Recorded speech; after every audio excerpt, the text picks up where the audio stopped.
how's it going? This is RJ said. How you doing?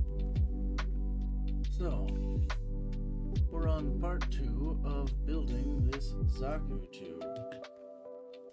And I do believe last time I said I was going to read another passage from this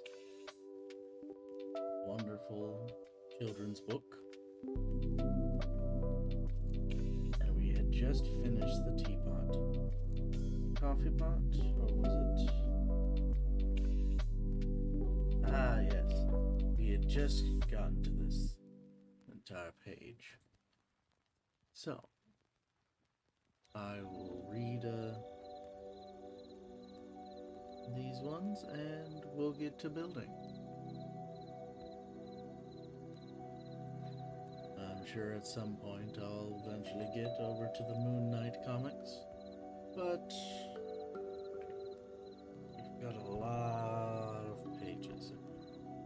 I could dedicate an entire stream to that, so if anyone at all thinks I should, please, I'll be putting this on YouTube, so leave a comment, like, subscribe, you could even, I don't know,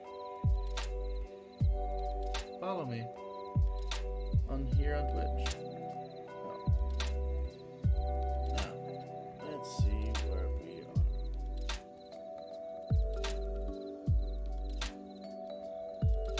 The rabbit's chair. Did you know that the rabbits tuck their ears when they go to sleep?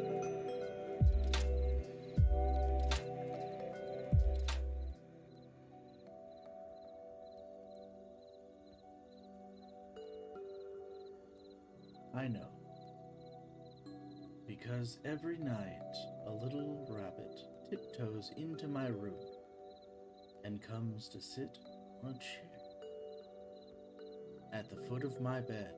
Sometimes he stays awake, and sometimes he tucks his ears in and goes to sleep. When I wake up in the morning, he is always gone. But I know that I shall see him later, so I go to the window and call. See you tonight, little rabbit. The ladybug. The other day, a little spaceship from another planet came into my room. It was red and had black spots, and its electric eyes followed my every move. I held my breath as it landed on top of my school book. I wanted to ask it about the planet it came from and all it had seen on its way. But just then, Mother came in and my little spaceship flew away. It had been summoned back to its own planet, so I carried on with my earthly homework. I don't see how anyone could mistake a ladybug for spaceship. Yeah, that's kind of stretching it. And then you have the Japanese beetles that kind of look like ladybugs, but are subtly different. They also bite you. I don't know why they call them Japanese beetles. I'd like to know their actual name. The snowman. School is over for the day. John and Alice run out to the garden to put the finishing touches on their snowman. Grandfather's old hat, 2 shiny buttons from Mommy's sewing box, and Daddy's pipe. There, he's perfect. Then a snowball fight starts, and before long the poor snowman is knocked over, trampled to the snow. All that is left is a very wet hat, buttons, and a pipe. It goes to show that there is no true object permanence. Yep. Nothing lasts forever. That's the lesson. It's a bit sad for a children's book.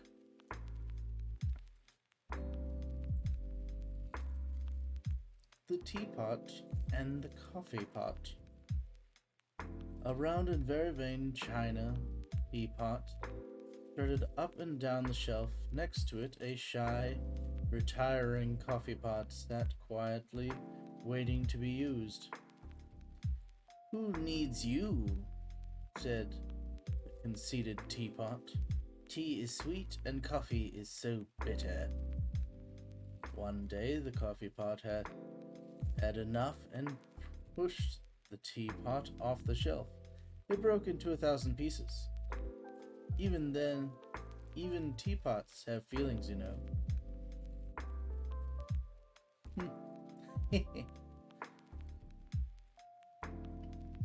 That just goes to show, apparently, murder can happen.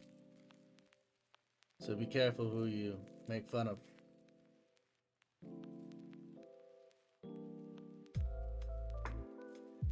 The magic armchair. While all the family was sitting around the fire talking, Benny snuggled down. See, I am terrible at reading. Blah. Words are terrible.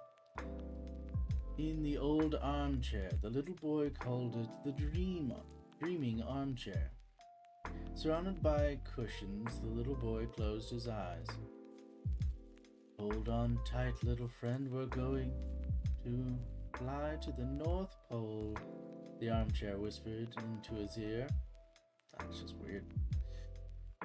Wobbling slightly, the chair took off and flew above the house and clouds towards the North Pole.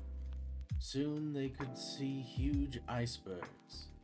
Look at There's a new lovely... soap. Can you smell it? I so hate commercials. I do not like them, Sam. I do not like them. Even with green eggs and ham. Alright. Look at that lovely baby seal, said the armrest. And that family of penguins. How funny they are. Look, there's a polar bear. Now, if you're going to the North Pole, you'd realize that penguins are not there. They're on the South Pole. There are polar bears and seals in the North Pole, but not at the North Pole, more adjacent. Now, shivering, Benny snuggled deeper into the cushions of his favorite chair. "Benny is fast asleep," a voice above him whispered. "Take him to bed so he can finish his dream." Now, we all know that his family was sitting around the fire talking, and he went to bed in the armchair. Now, if the armchair actually started talking to him, that means the armchair is alive, which probably means it's a mimic. And if it's a mimic that has the ability to basically go into somebody's head, that's scary. Alright. The champion. Click clack. The sound of crunches echoed. Really? Crunches echo? That's weird. Through the playground. Christopher had missed the first few days of school and had reappeared with his leg in a cast. All his friends gathered around as he stood shyly balanced on one leg. Leaning on his crutches, they were full of questions, expecting to hear exciting tales of breathtaking descents down mountain slopes, daring triple loops on skis, or thrills and spills on a sled. But Christopher didn't say a word. How could he admit to his admiring friends that he had broken his leg sliding down the banister? How would they laugh at him? He hesitated for a moment, then decided that he would remain a daring but unlucky sportsman. Well, I was going too fast when I saw the bend, he started as they listened open-mouthed with admiration.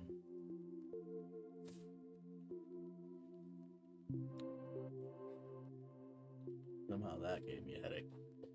Ugh. Probably because I'm not wearing my damn glasses. Let me just get those. We got new glasses. I don't know if I've worn them. But oh dear, I need to clean those.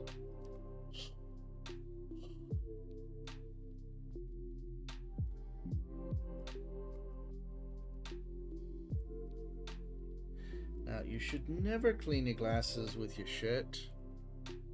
It is not a good idea. Because you can scratch your glasses that way.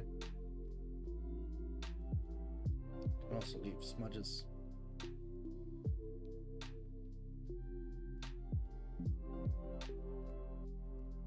Much better.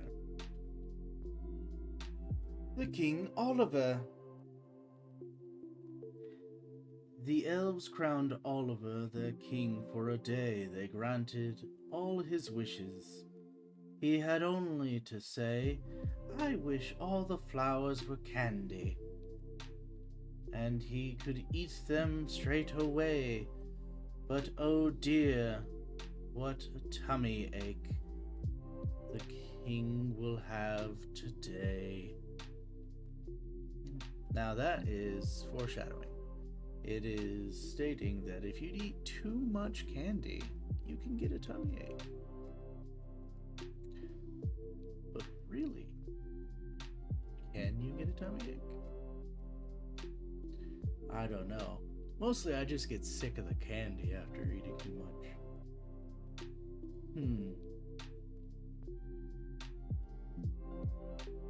So, I think that will be good.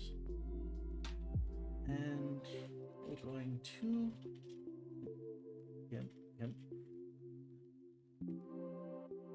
There we go.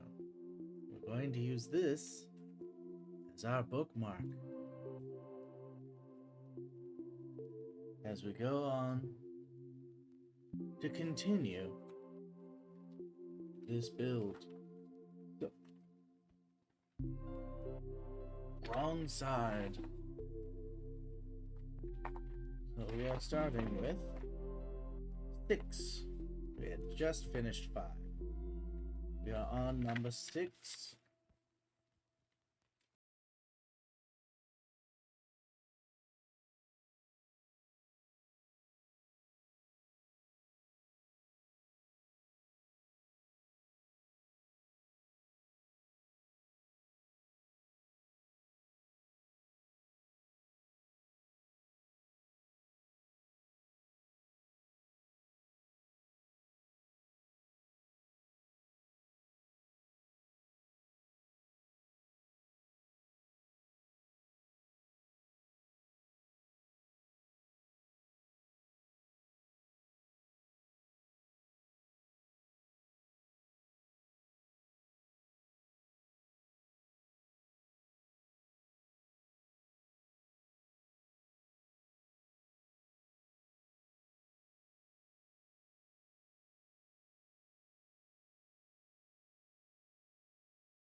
You slimy, limey.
There we go.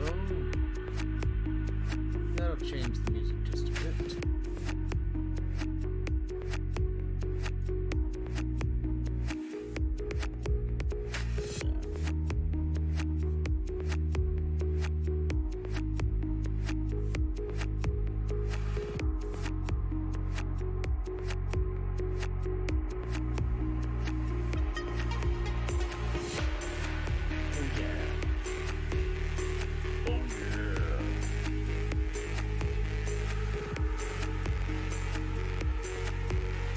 I also have another project, which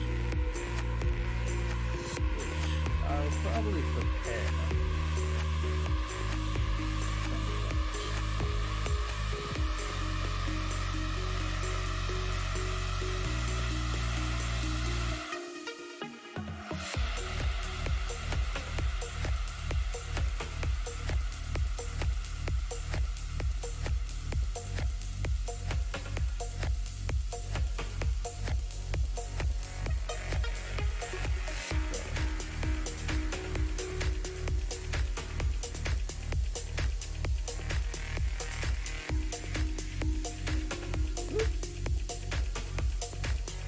Hello viewer, how's it going? We are building the Zaku 2.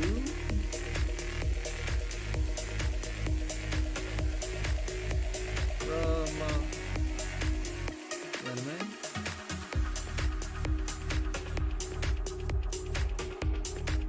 Really? Just need to turn down the music again? Okay. I'll turn it down a bit more. How's that?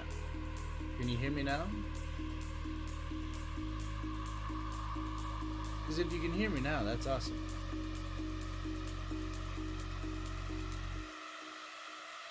Oh. I also like this music too. Thank you. So, how's your day, Olivia?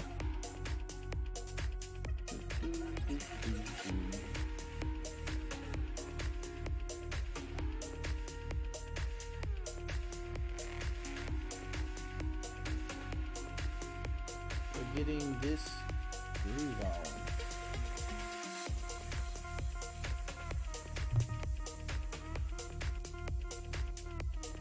Now, in case you didn't know, I actually was reading from a book just before getting started on this. I figured I'd start reading it a bit farther than I normally do. So I read 2 pages. Now, since I'm a piss poor reader, ooh, Sonic sounds awesome. I really want to see it. I'll probably see it tomorrow. My day was pretty good. I played a bit of Warhammer and read. Basically, had lunch with my grandmother. She's doing well, just in case you were wondering. Yeah, I read a few pages of this book before getting started on this. My reading level is higher than this, but if I'm reading out loud, I am very bad. I mix up words, rearrange sentences, so yeah. That's why I feel like if I just read a bit, maybe I can get better at reading aloud. I was once told that with reading aloud, I put people to sleep. So maybe one of these days I'll just start narrating a book for bedtime.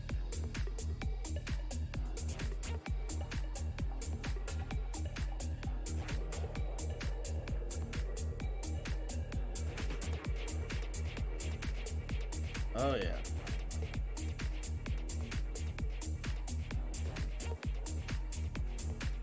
I have anxiety about just streaming.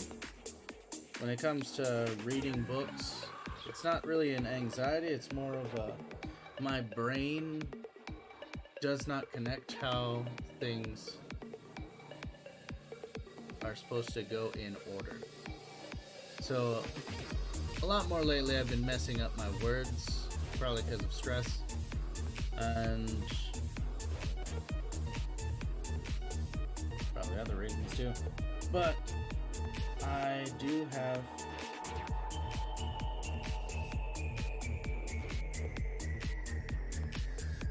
the wonderful added bonus of being just bad at reading. So we've got this. Click, click. Good. Now we have a nice foot. Let's get the next foot. Click, click. Wrong way. So what did you think of Sonic?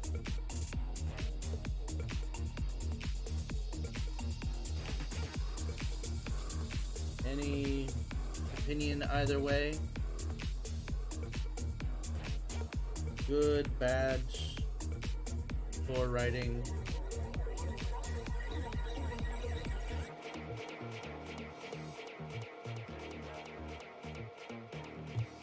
Oh, that's good.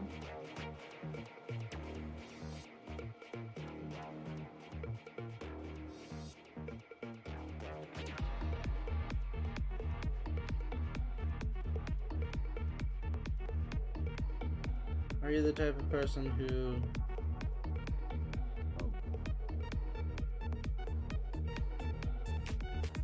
you like the music in Sonic? I like the music in the original Sonic movie, so on the first Sonic movie. I thought it was pretty good. More cut out than I wanted.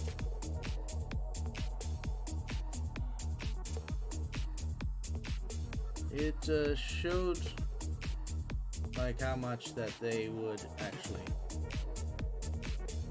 go to such lengths to actually get a decent soundtrack for it. I did enjoy the soundtrack from the first Sonic movie.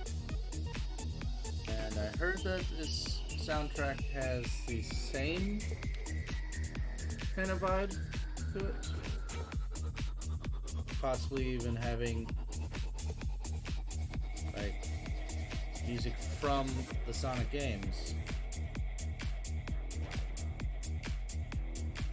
I know it has a lot of vibes with at least one of the Sonic games.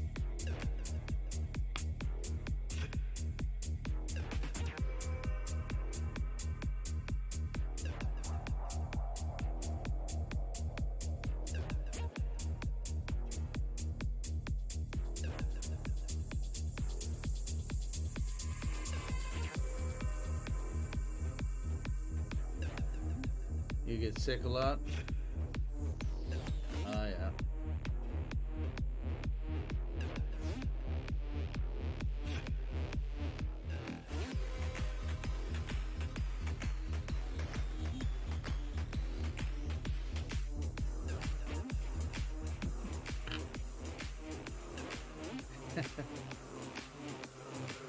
Cry lol. You get... Okay, you get teary a lot. Sorry, I am very bad at interpreting any type of emote. Oh yeah. If you've seen the movie, what was it called? The Dog? I think it just came out, or maybe it just finished being in theaters. That one actually had me in tears when I was in it. There was a lot of funny parts, but there was parts at the end that actually had me like tearing up.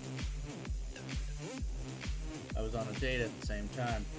I don't really think that she, like, I feel like she enjoyed the movie, but I don't think she enjoyed the date. So, each his own. Now, let's see. We are going to this leg. P1. P1. Where is C1? Are you C1? You are C1.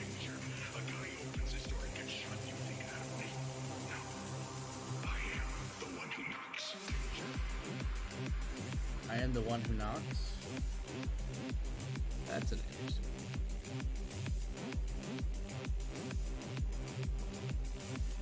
Yeah, the dog didn't die. The dog didn't die. The dog's owners died. And another person had to go in and basically take this dog in order for them to get a favor done to the previous owner's funeral. The whole time the guy was suffering from PTSD as well as being a total D-bag for pretty much the majority of the movie.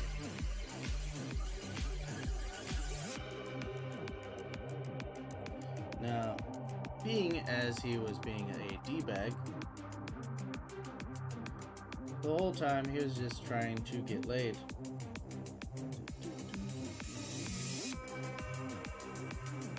18.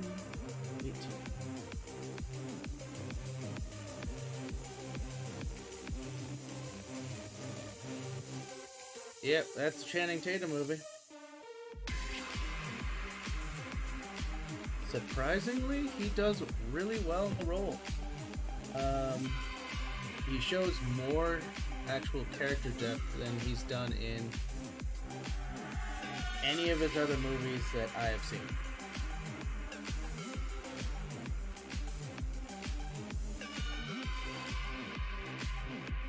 It's not like seeing him in another generic action film or in another romantic comedy.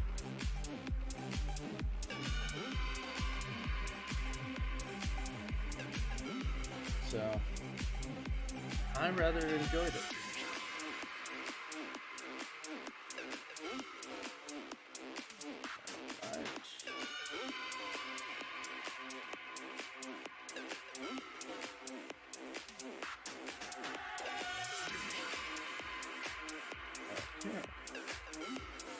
Now, 19.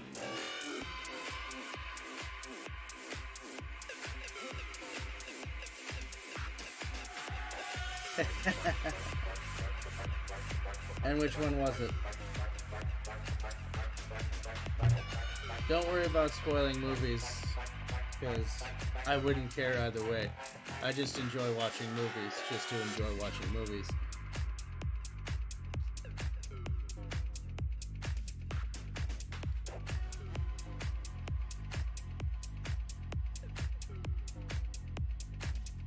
And if you can't remember, that's perfectly fine.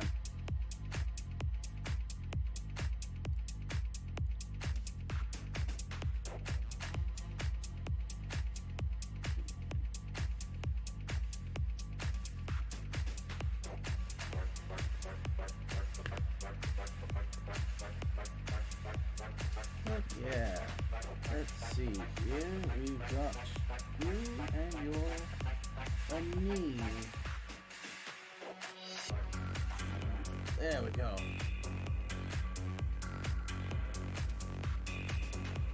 Look at that.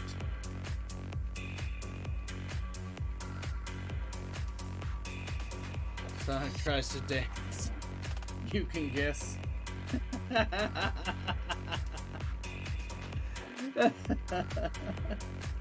I can only guess the one where he's a Chippendales dancer. That's the only one I can guess, and I don't even remember the title of that movie because I think I watched only the later half of that movie, and for the life of me, I got bored. I really got bored. It was trying to be this whole romance type thing at one point, and I just couldn't do it.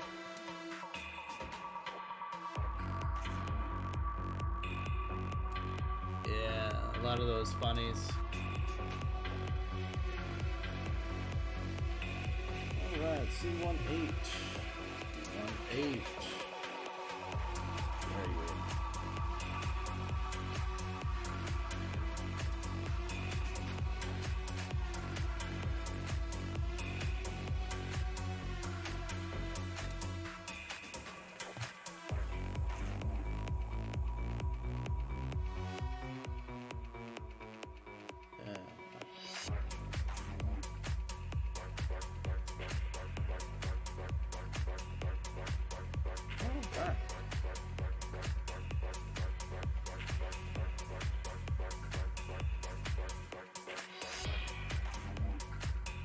Yes, I can believe that you haven't watched it because the fact that I believe they either made a sequel or are making a sequel right now is dumb. The first one was not good, but because of the fact that Channing Tatum was dancing without basically any clothes, doing what his original job was as a Chippendales dancer, I think that's the only reason why so many people actually decided to watch it. Just to see how good he actually was at dancing.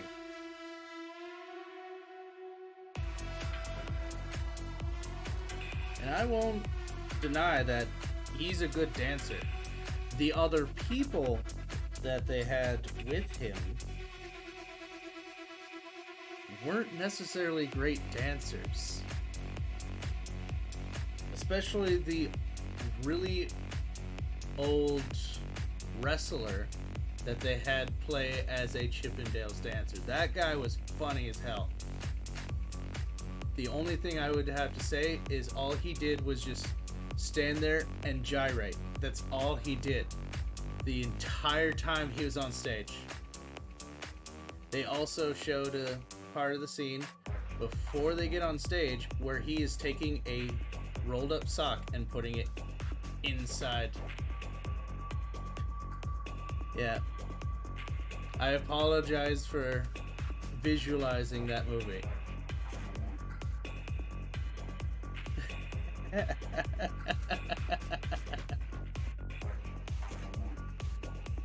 Yeah, I think that might have been his name, Big Nash. Alright. We got that.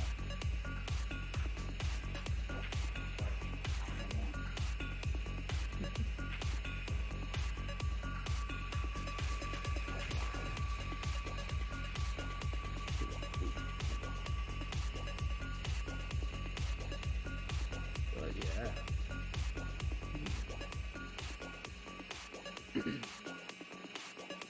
If I ever have the chance to just either purge my memory of that film or have that film purged from existence, but I would have to know it intimately, I'd rather purge it from existence. Because that movie was just terrible. Like, awfully bad. in my opinion.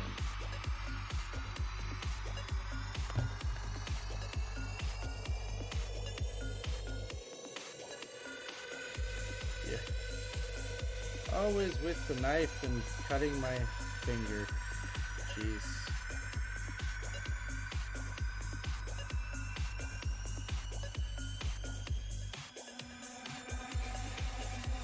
Alright.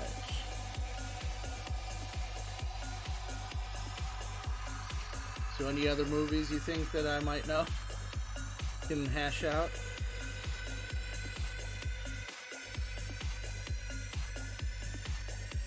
I can always go by the silly movies that I enjoy, which is generally the ones that most people think are too stupid to watch.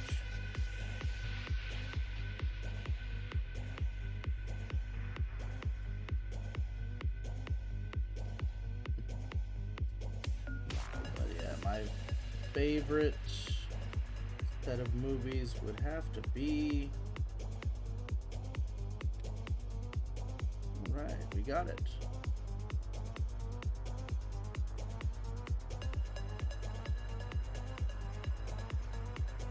You do more fantasy and fake?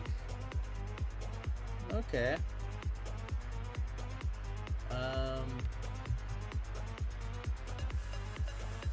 Mine's more sci-fi and fantasy. I tend to enjoy those more. I also really love detective movies. But period detective movies, not modern ones.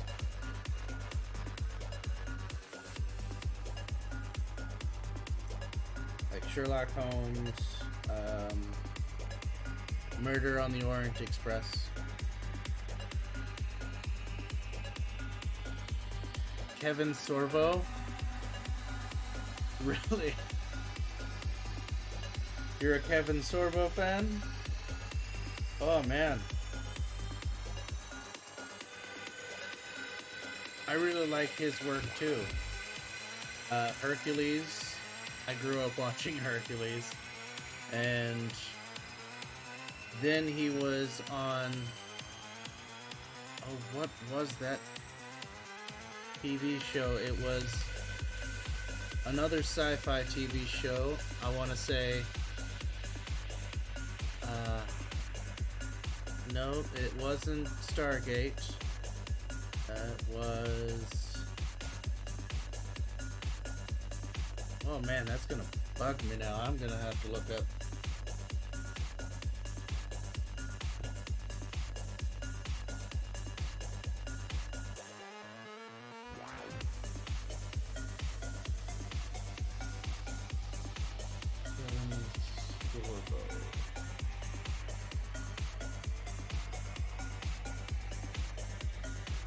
Okay.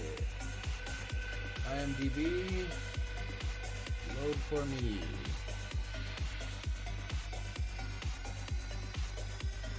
Let's see.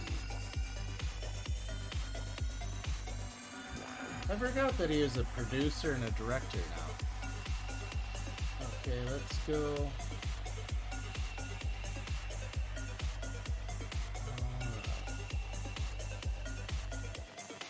Bernie the Dolphin? I had no clue that movie exists. Monster School animation series. He has done a lot of animations.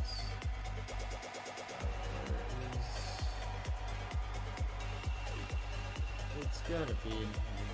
One Shot. Skylanders, Heartbreakers, Survivor. Home for Christmas, Storm Rider, Paranormal movie, God of War Ascension, he played Hercules. That makes sense.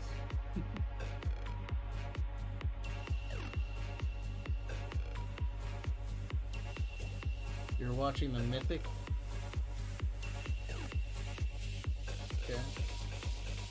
a 4-part movie. I have not seen Mythic at all. Or Mythic. Andromeda, that's what it was. Dang. Yes. From 2000 to 2005, he was Captain Dylan Hunt in Andromeda.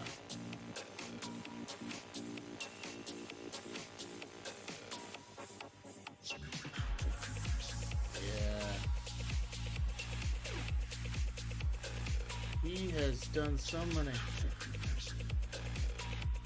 mythics.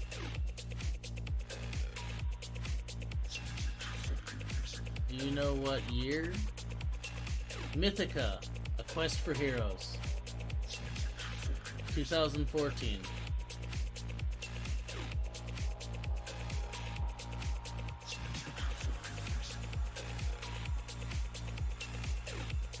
I'm gonna shut off the music and you tell me if this sounds like him. Okay? Okay. Pausing music. Does this sound like the... We'll wait until this ad ends. Man, I dislike ads so much and they're everywhere now. Alright. This stone to the paladin at Sung Hill. I'm too old to make the journey. The goddess will not let me die. Find help. I think I'm ready for some more spells. Magic is not an art of faith, but of understanding. Nothing is safe here anymore. There's too many eyes, too much lust for power. I've stayed too long. Take me with you. There's an inn. It's just outside of town. You'll find the experience that you lack there, and someone will be in need of a conjurer. Orcs raided my temple 2 nights past, and my people were slain or taken by foul beasts. I seek heroes to win their freedom. There's the door. I suggest you use it. Wait! You need help. Yeah. I require seasoned adventurers.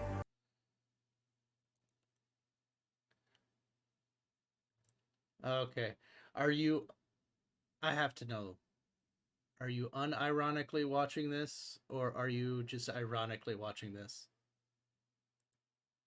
Because that movie looks super cheesy. I need to know. And I might have to watch it myself.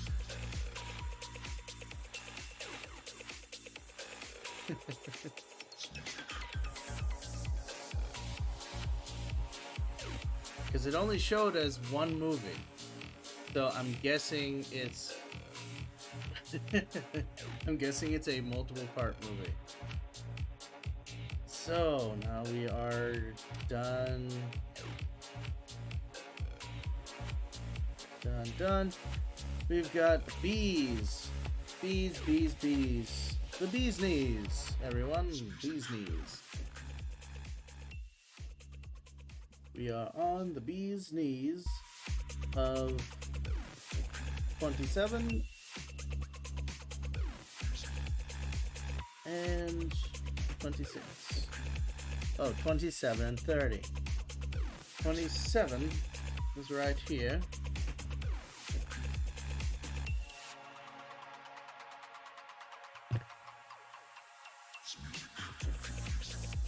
Okay, clean this up a little bit.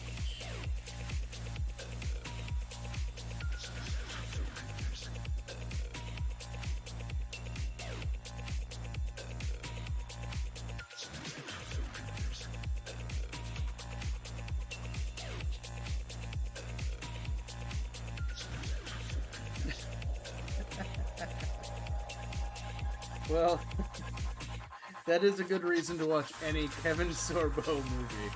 I'll give you that. Any movie that he's in that's straight to video. Just straight up. If you're gonna smoke the good, you do.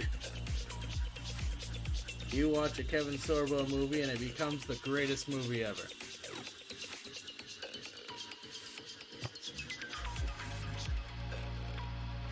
I'm not allowed to do that because I work for the government.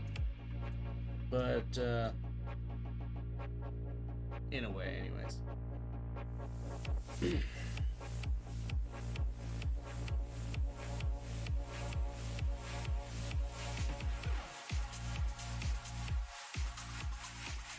Oh yeah.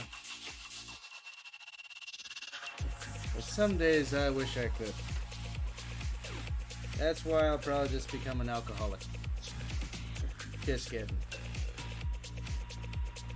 Alright, so we've got 27. Goes on the back.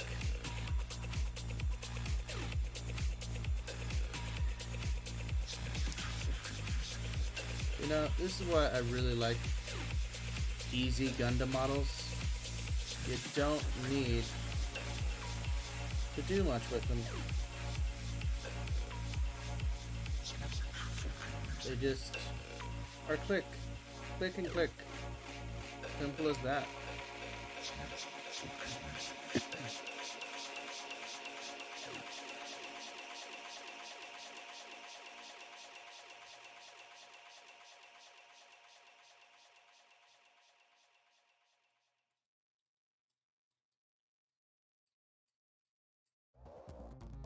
Wow.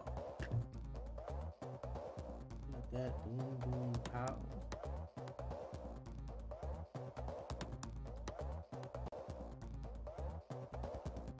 I don't know. Alright. Now we are on. Yes, I get it. It swings. Swings, so we're on B110.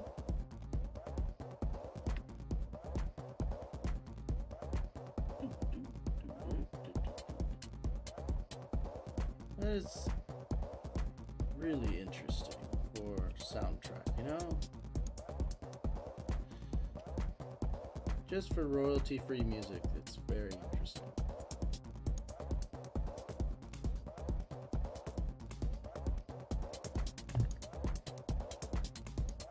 Let's see, Big Trouble in Little China. Have you seen it?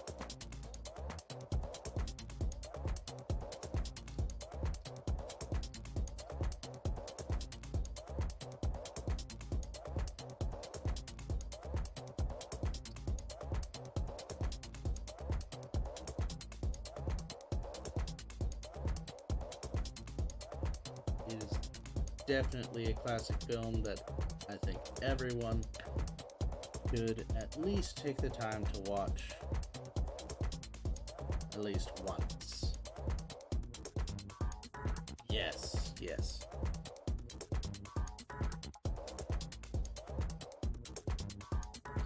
I believe at that time he was doing a lot of different films in that vein. Oh, what was it? What was this odd thing that you watched today?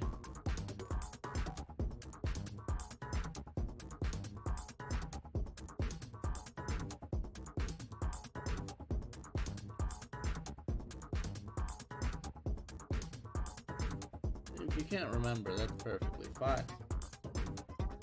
Because there's a lot of odd things to watch. 80s movie, maybe a B movie. Let's see, 80s movie. Do you remember any of the actors? Double Trouble? 80s movie Double Trouble. Okay.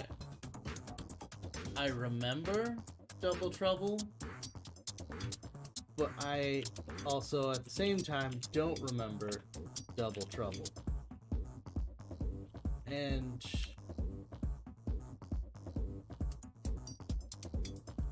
Double Trouble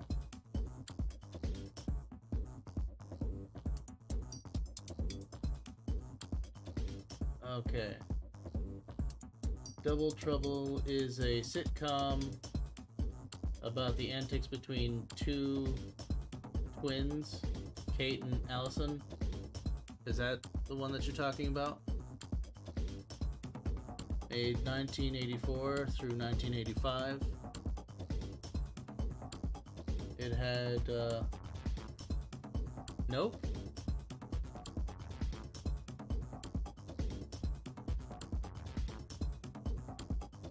Okay. Gene Segal, or Segal.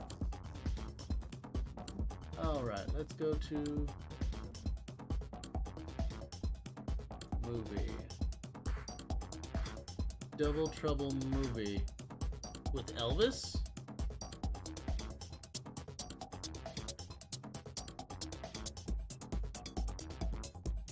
Because this is the movie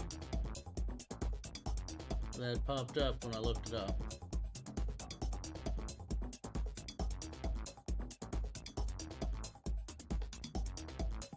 That sounds like Elvis. Elvis Presley.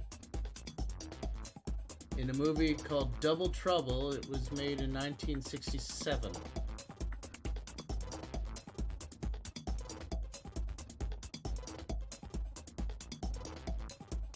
Had a real twin as a partner?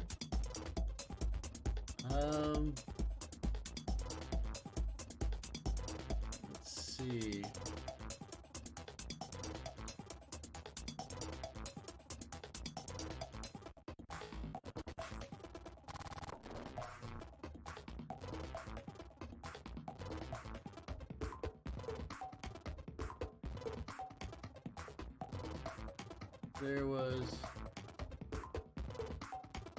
There was another Double Trouble.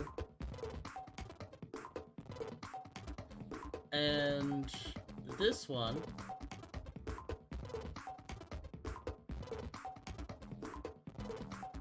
I'm just going to try to show the screen here.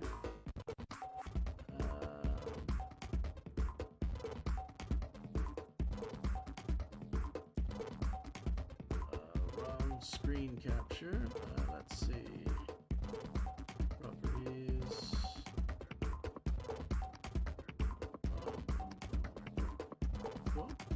Nope. Automatic display one. Is this what you're talking about?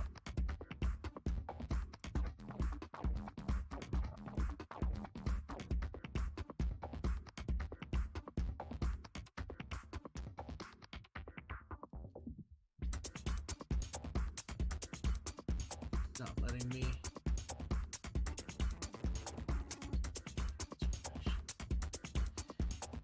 Yes, yes.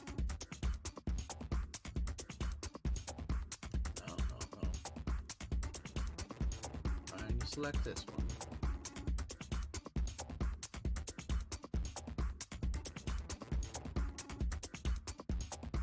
Too many things on top, I think. But yes, this is Double Trouble. The actors are Peter Paul and David Paul. Yes, early 90s. And Roddy McDonald. I am going to mute the music again, and we shall listen to the trailer. If only the ads wouldn't show up all the time. Okay.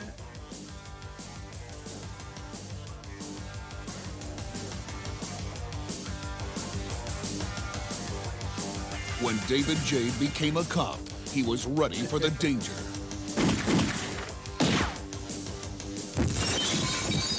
Ready for the violence. The only thing he wasn't ready for... Freeze. Dave? Peter? ...was his twin brother. You got all the bad chromosomes, not me. Come on, man, this isn't funny. They grew up on opposite sides of the law. You are a hell of a cop. You're a hell of a liar. Peter, do you ever tell the truth? Not if I can help it. But now they've joined forces. This is your new partner. No way. This way. to crack the crime of the century. International Diamond Exchange. I'm pretty sure these guys Maybe $5 billion. are pro wrestlers. Billion with a B? And give the underworld a head-splitting dose of double vision. Set up here to make everyone forgive and forget. Peter!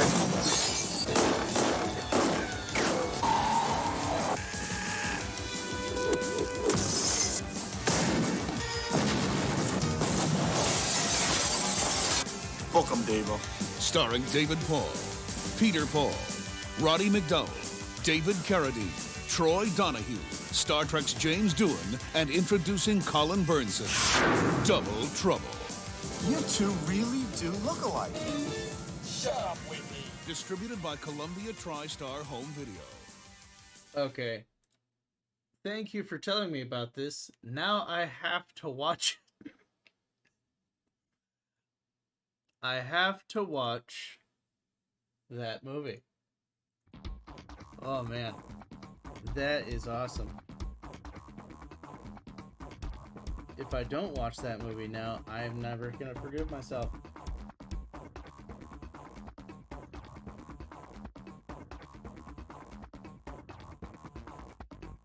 I think they have one called the Barbarians.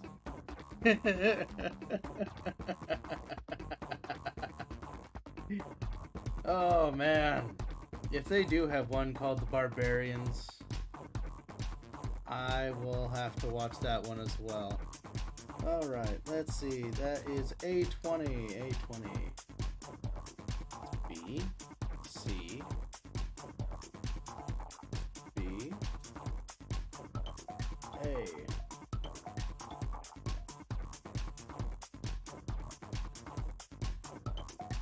Oh yeah, I will definitely have to watch those. I will look up everything that they have done, because I'm pretty sure that they're pro wrestlers.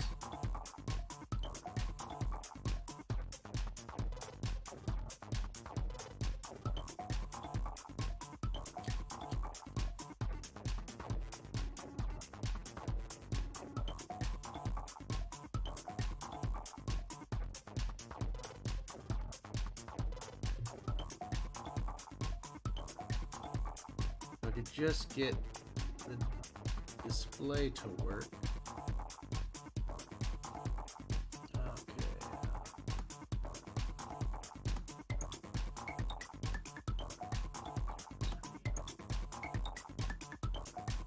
There we go.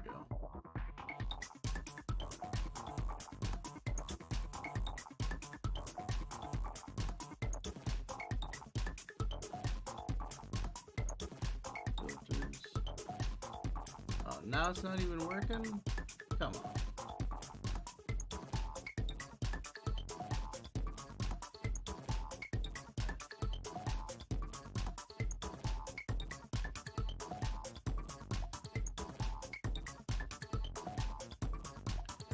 Just because I tell it to stretch. Fit to screen. There we go. Fit to screen. Here we go. We are going to look up Peter Paul.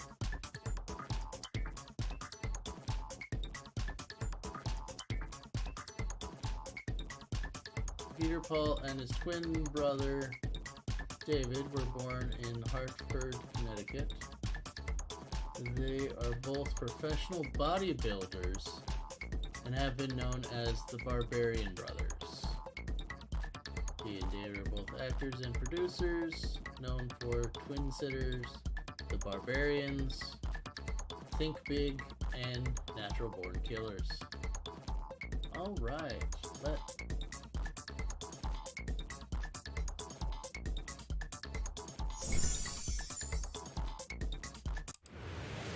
reversing the flow of time. We are going to find and look at this trailer.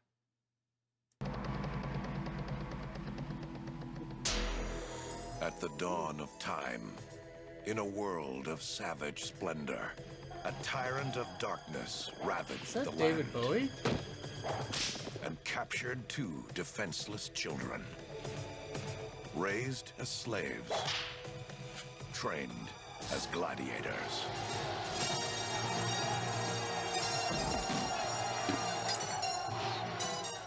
only together could they defeat the evil warlord. They No, were it's not David rogues, Bowie. Who's Look that? at the size of you two. adventurers, heroes. They were the barbarians. Oh man. Who's that guy? Fight or run? Run. Their acting is very poor. The internationally renowned bad boys of bodybuilding, Peter and David Paul. Get out of here, he's mine. No, Peter and David Paul. Go ahead. The barbarians. The Feel the barbarians. power. Feel the power. Somewhere under this parched desert, a secret lies buried. Hey, I got something here. Do you believe in werewolves? No. What the hell? It could be the discovery of the sanctuary. Come on in, we're expecting you. A secret so dark, you could never believe it. No werewolf. Until it happens to you. There's some weird things happening around here. Like a nightmare.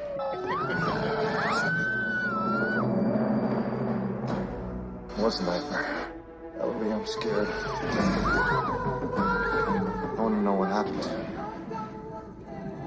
When the rising moon fans the flames of desire, Yes. I'm pretty sure it is. the beast emerges.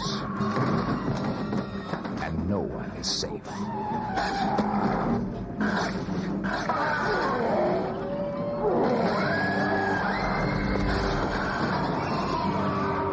So silly. Can you keep a secret? Werewolf. From Aphex Entertainment. So campy. Oh man. Let's see. No. Who is the Richard Lynch? That's who it is. Richard Lynch.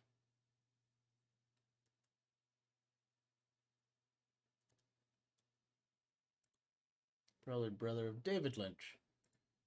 Let's see. Twin sitters. No one is safe. No one is safe. That is true. Leon, look at their necks. Here we go again. Your necks are bigger than your heads. Ma, it's only because there are no muscles in our heads to exercise. The Barbarian Brothers. Yo, nice hair. Is that a supercut? They're big, Oh, indubitably. bold, Hey, Junior, maybe you should lay off the growth hormone. Why? and fast with their fists. You'll have to excuse my brother. He needs electrocution lessons. But when they come between the mob and the feds, Boy's really done his job on those hoods. I want to offer you a job. I'd like you to stay here and look after my nephews. it's the start of a whole new career. Yo, we're the babysitters. Twin sitters. What are they anyway? They're like some kind of cloning experiment that went horribly wrong. They thought that no one could face them down. Relax, man. They're just little kids. Little monsters more like it. No! But this time, they've met their match. All we've got to do to win them over is show them that they can trust us. Yeah? How do we do that? Oh, boys, say hello to your Uncle Frank. It's time for your bath. You don't want to take a bath. Let's go. Whoa! Shake 'em!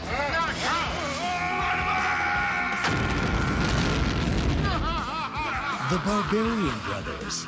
Okay, everybody fasten your seatbelts. Oh man.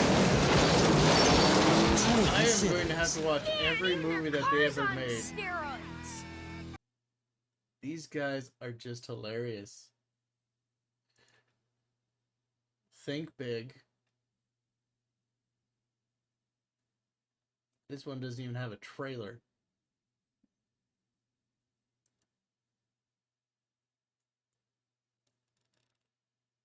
I'm guessing they're truckers. Oh. Backing. They were in DC Cobb? Really? Oh man. These guys are hilarious. They stopped filming in 2013. Face Street Corner Tavern.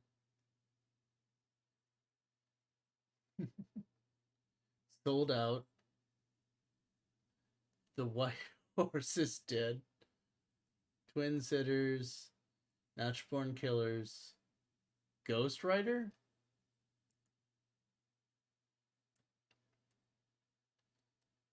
In what way were they in Ghost Rider? Oh, man.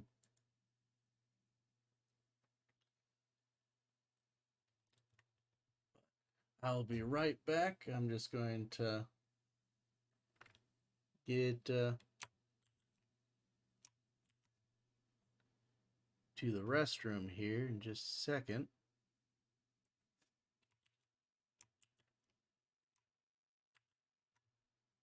All right.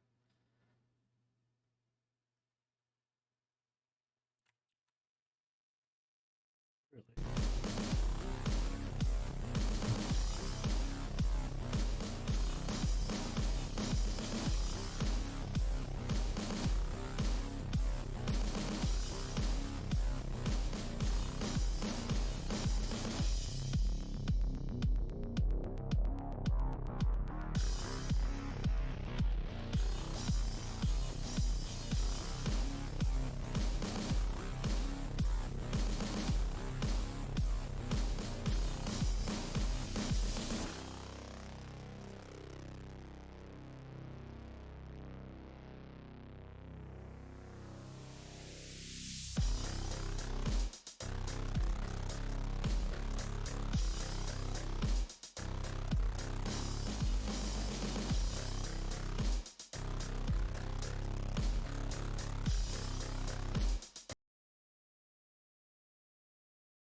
Okay, I'm back. So yeah, we are going to have to watch them sometime. But until then, let's get back to the show of me building this model. I don't have much left of it, besides being confused. Alright, set is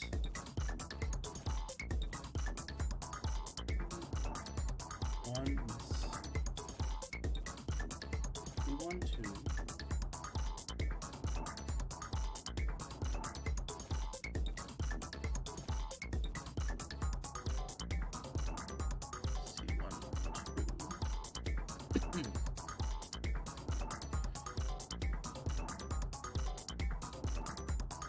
Yeah, those Paul brothers, I could have sworn they had to be wrestlers of some kind. But them just being professional bodybuilders like Arnold Schwarzenegger, that is ridiculous.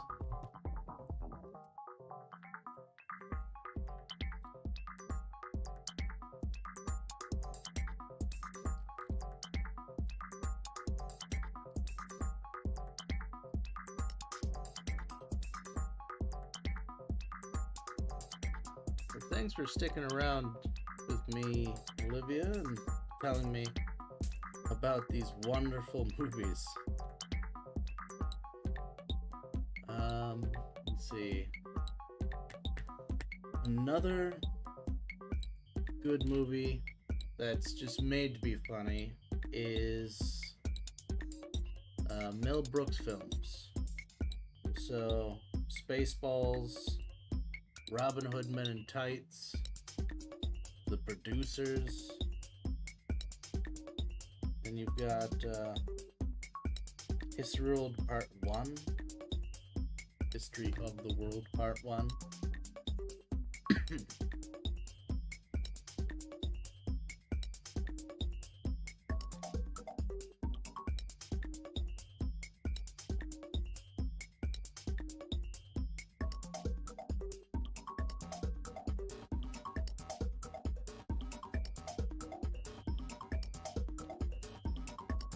There, got a foot. We've got a working, functioning foot and leg now.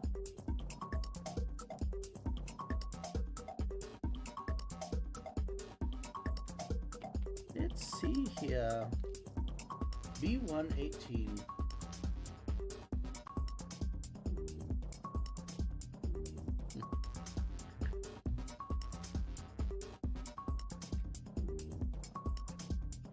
Now,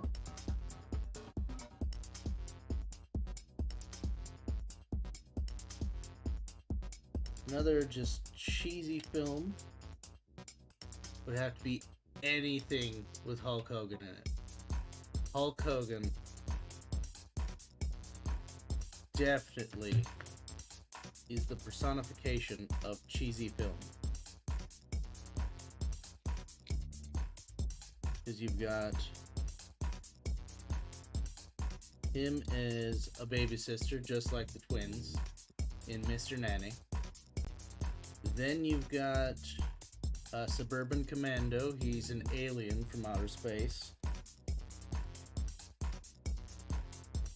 Then there's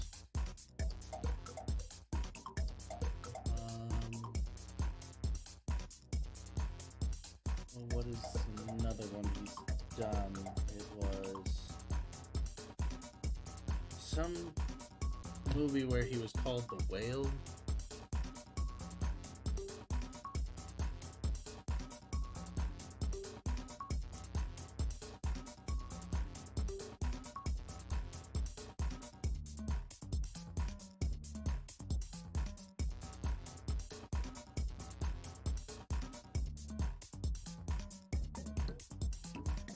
Okay.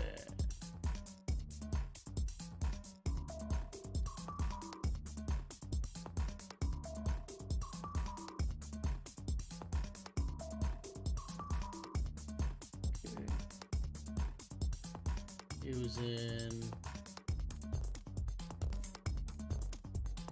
Little Hercules in 3D as Zeus. Let's see. Got surprised how many video games he seemed to be in. Let's see. So many different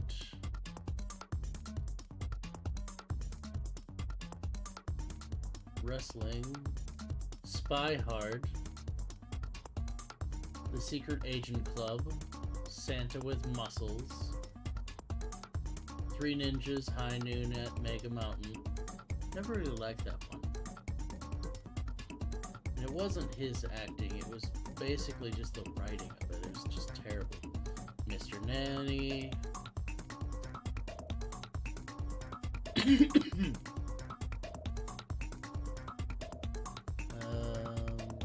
Let's see, Suburban Commando.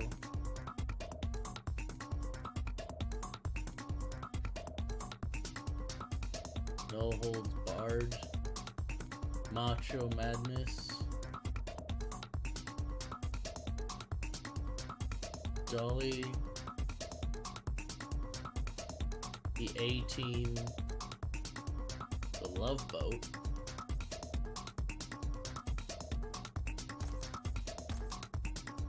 Goldie and the Bears.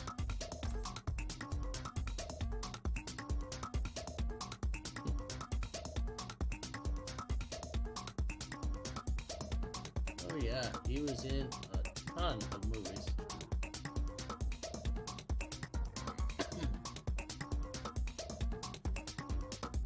America's Treat Kitchen. Oh, man.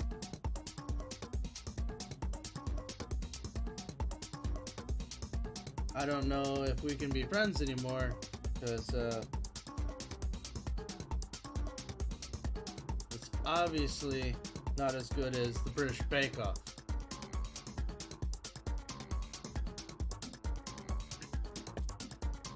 I'm just joking with you.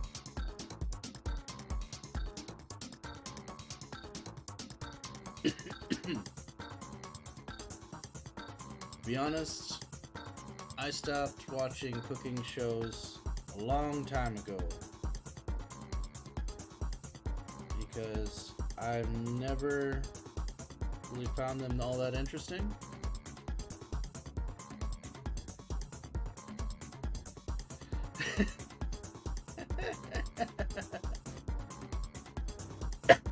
Of course I'm not cool. I've never been cool.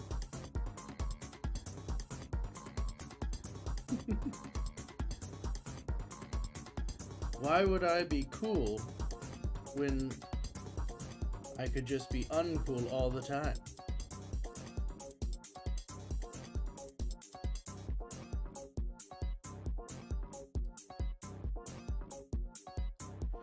Now, the reason why I have completely stopped watching,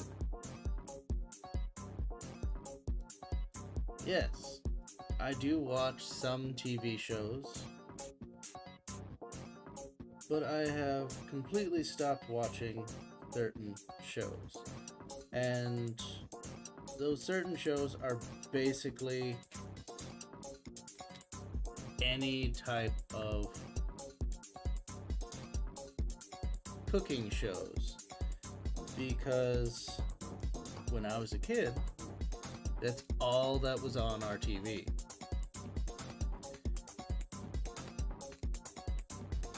All our mom wanted to watch was cooking shows. And to be honest, I got tired of it. Alright, B11. We've got B11 here.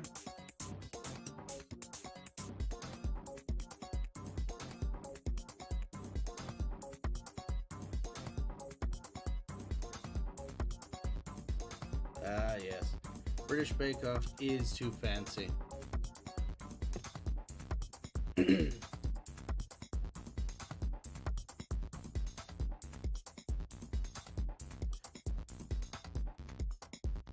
And although I do like the way some of them do figure out interesting quirks with cooking, I do like that.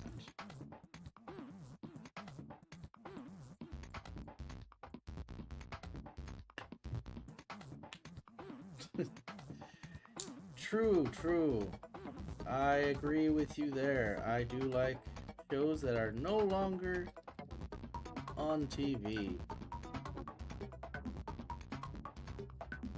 Probably because they were canceled. Yeah, like Firefly. Canceled far too soon. And then there was that B14. What was it again? There was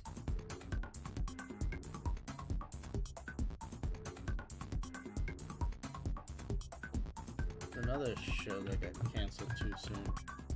Grimm is a really good one. I did enjoy it up until season 3.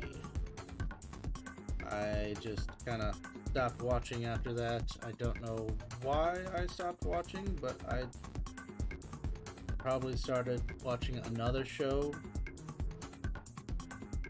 I tried watching, the show was called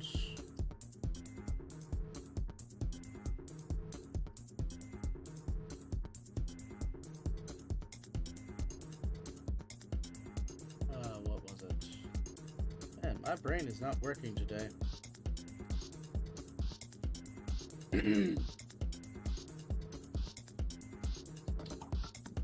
Fairy something. Or, no, Once Upon a Time. I tried to watch that for a little while. And didn't get past the first season.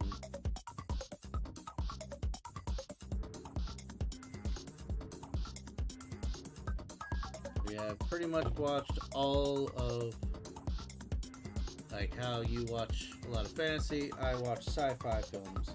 So I watched practically all of Stargate SG-1, and Atlantis.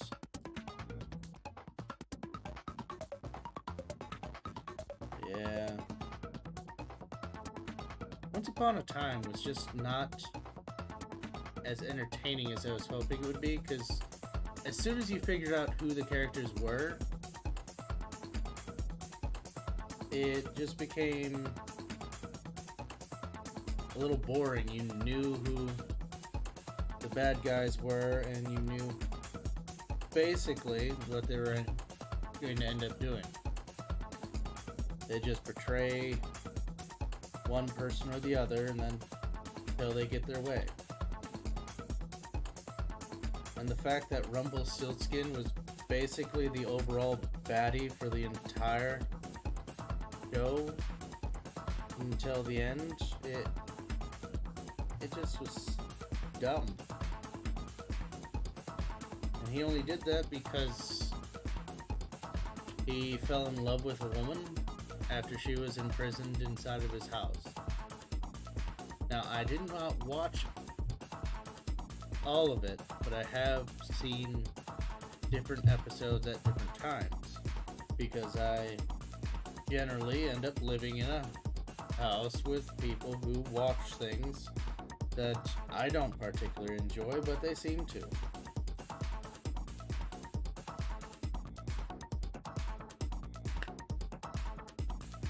We've got 1 foot. 1 foot and leg.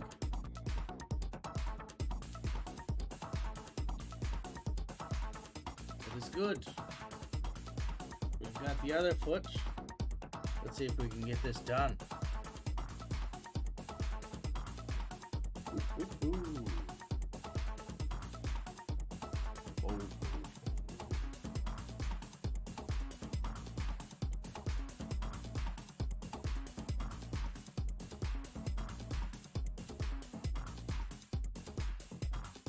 Now, if I had... Psych is a good one to watch. Psych and Monk. Monk was also a really good one to watch.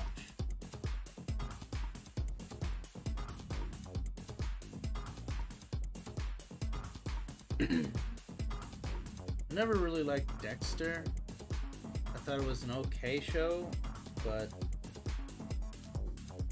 then again, it was a serial killer looking for serial killers to kill, so sure, it was okay. It wasn't like the best.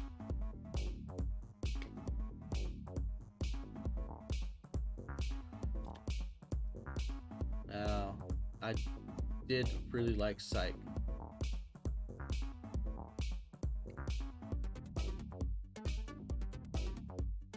But like Monk and Psych, I had the issue of how they ended it.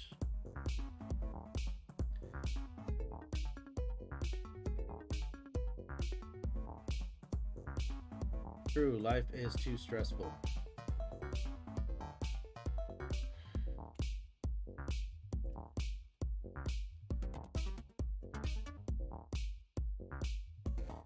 I also like comedies, but generally, whenever I watch a comedy TV show, I don't find it as funny as it should be. Like, Everybody Loves Raymond was an okay sitcom. Frasier, I really liked. I thought that was funny. Cheers is a good one. Never really watched Taxi, but it looks funny.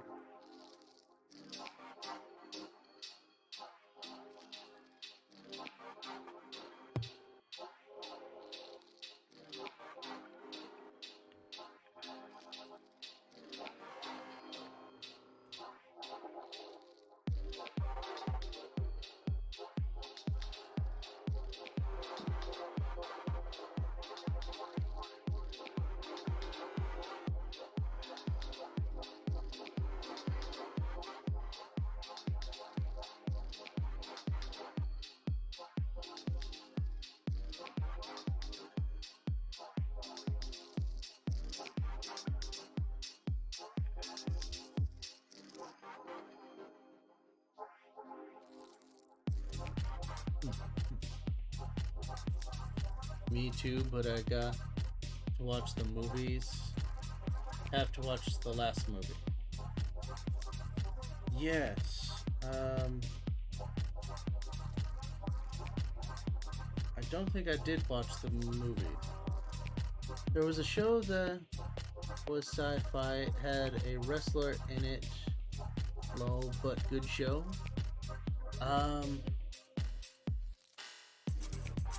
If you're talking about Suburban Commando, that was sci-fi. Had Hulk Hogan in it. Suburban Commando is where he was a space alien. Trying to remember any other shows with wrestlers in it.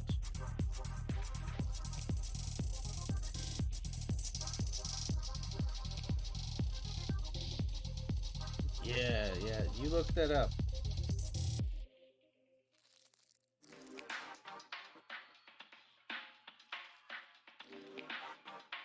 Edge was his name.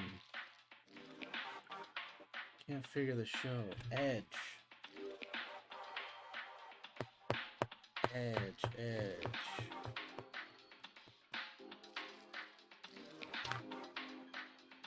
Wrestler Edge.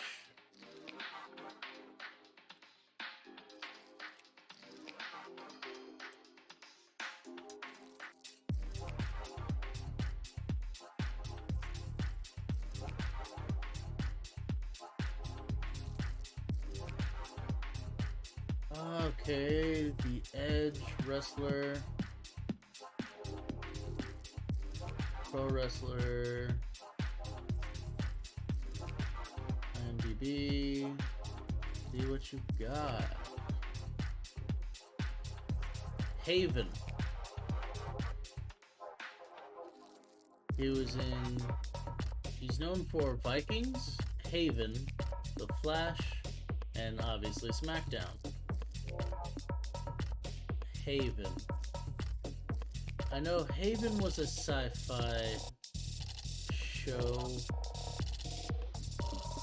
What was he in? Like, Haven is a witchy show, right? An FBI agent, sheriff and a black sheep deal with trouble's deadly effects. Okay.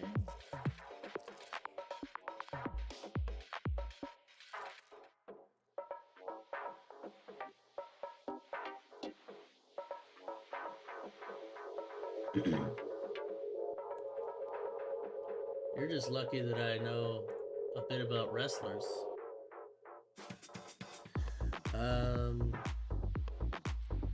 Yeah. The Edge is a wrestler. He's not a particularly interesting wrestler when it comes to backstory and stuff like that. But he was part of Triple H's crew for a little while, as well as, like, he's never been a standalone wrestler. He's always had someone else kind of with him.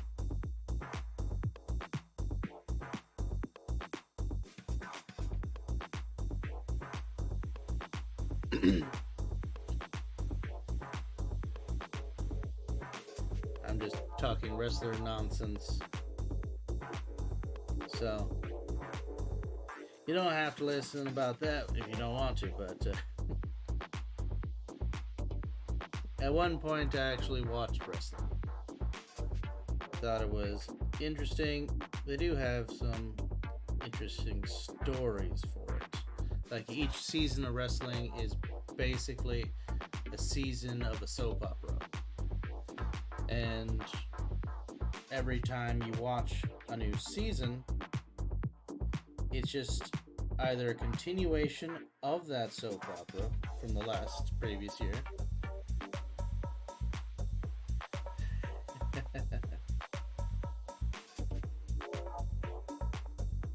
Yeah, I never got into Haven myself, so I wouldn't know too much about that show.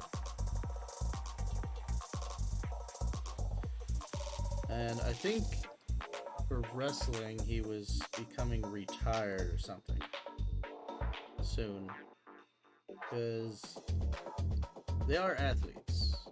It does put a toll on the body. And if you can get into acting rather than doing that, it's better off for you. You're better off for it, basically. Yeah, there we go.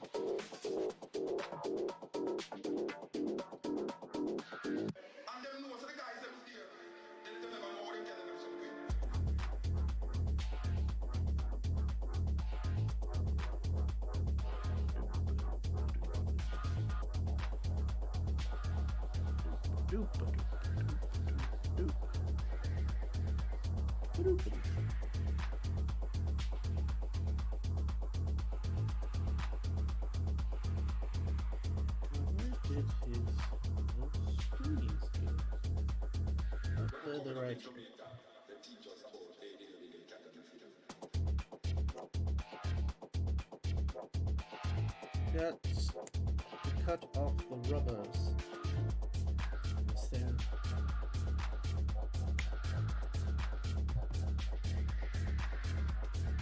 You're old school wrestling? Yeah. I would have to say old school wrestling is probably far more entertaining because it fully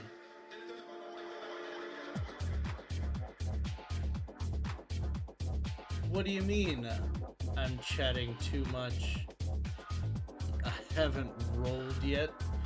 Oh man.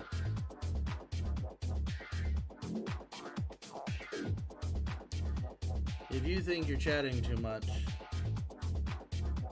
you'd be surprised how much I normally chat with people.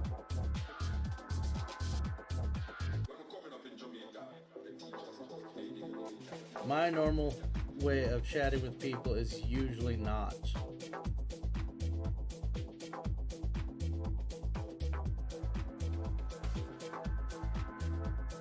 I am not the best at talking with people. Ooh, there we go. We got it. Aha! Just gotta turn that around. There we go. We've got 1 foot and leg completely done.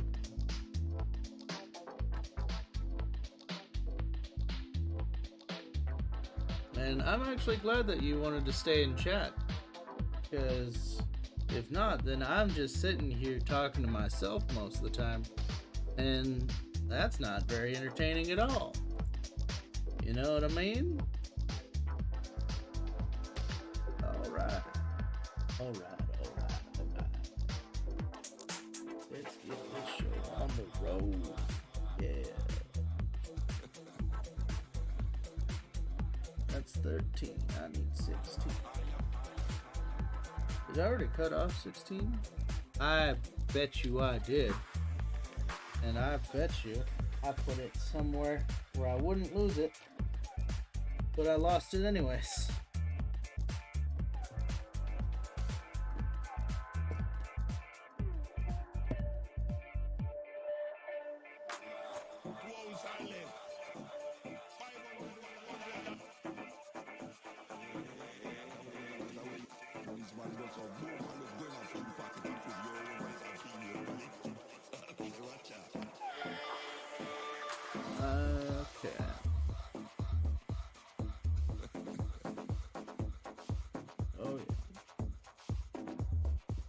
I'm willing to bet you that that piece that I cut off last time that I thought, hey, that won't get lost anywhere, ended up falling somewhere and getting lost. Watch his foot. Will he have a crippled foot?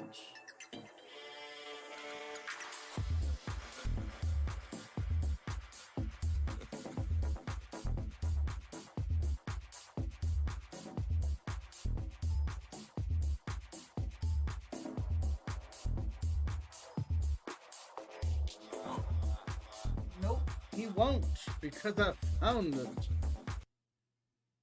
Ha ha! Yes. Look now.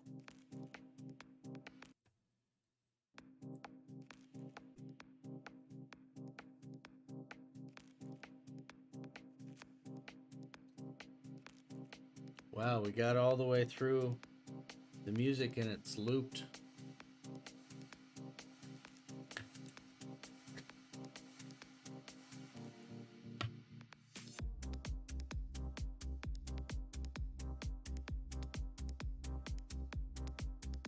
Alright, I just gotta remember that that's from 2C13. Woohoo! I don't even remember where that goes, to be honest. I don't even remember seeing it on the side. It was probably for something else entirely. Alright.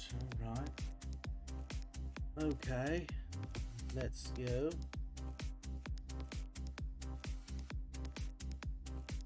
That's not a safe place. No, it was not. On the floor? Definitely not a safe place to put anything. Woof. But if you want safe places to store any items, you got to remember where you stored them first. Unless you're trying to save money, then it can be a good thing. Like if you're trying to save money and you tend to take money out in cash and store it, then you just completely forget it. Well, that's probably your better idea. Then you can be like, I wonder where that money went. You find it. Oh look, I found money.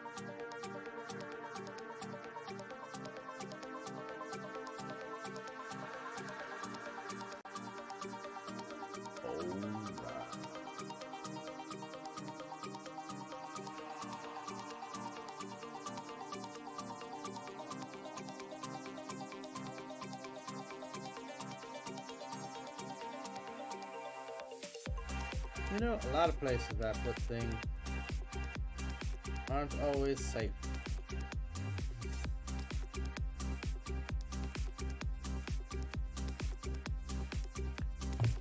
Would you care to see the star of this show? The true star of this show?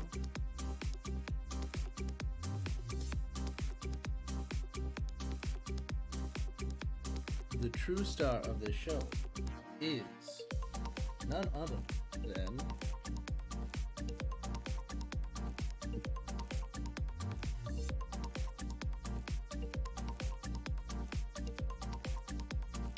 Lucy, my annoying cat.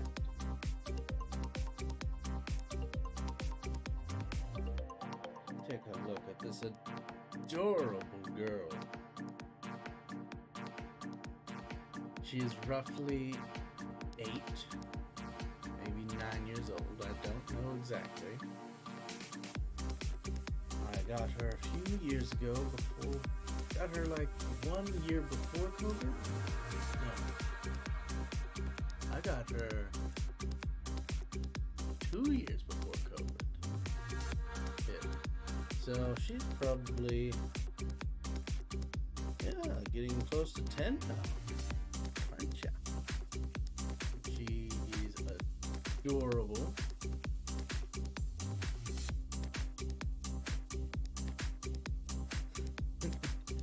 No.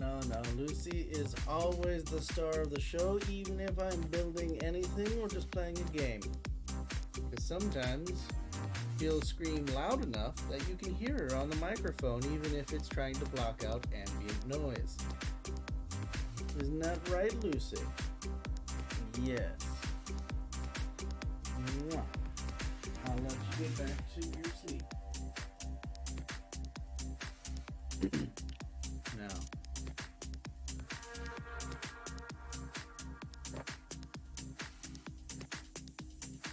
since you weren't here earlier, I will explain what I am building. And that is this. I am building... let's switch to the right one. I am building this, the Principality of Zeon Char Osnable's mobile suit, the MS-06S Zaku 2. It even has a model number, which is the MS-06S. Total height 17.5 meters, weight 56.2 tons, total weight, I'm guessing that would be including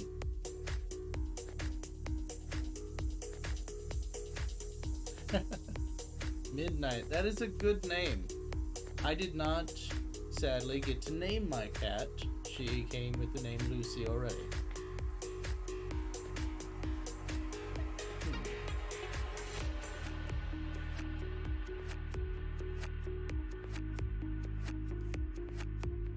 But Midnight is a great name for a black cat.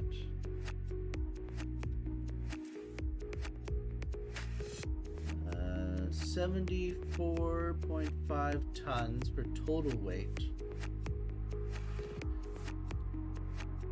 Hero, super hard steel alloy is the material. Generator output is 976 kilowatts.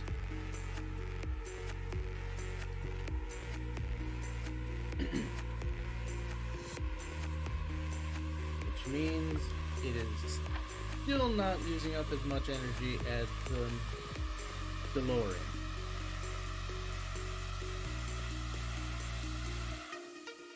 Aw, that's nice. Your mom's named Lucy.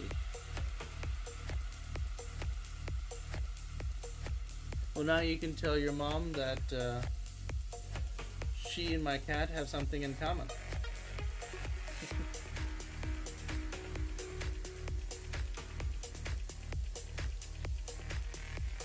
I'll never presume that I am your favorite streamer at all, and you would just tell your mom that my favorite streamer's got a cat named Lucy, just like you. But that would just be pretentious. Just kidding. Just kidding. So I also have a dog named Urza who lives with my friend Elise that is in Vermont. At the time, I couldn't pay the movie buddy. Yes, Lucy is definitely a movie buddy.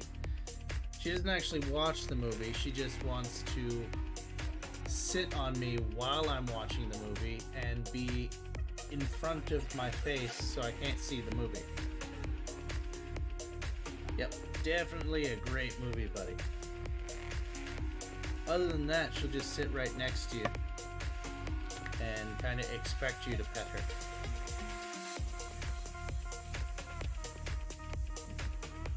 Isn't that right, Lucy? Yeah. Urza is a black lab boxer mix. She's so adorable. If I had a picture on my computer, I'd show you, but I do not. Sadly.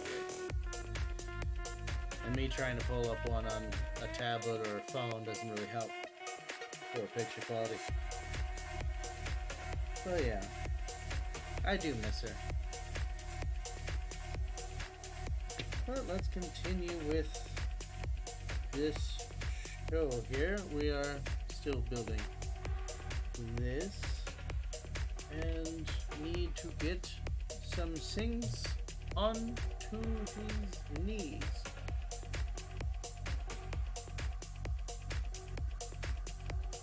Flop.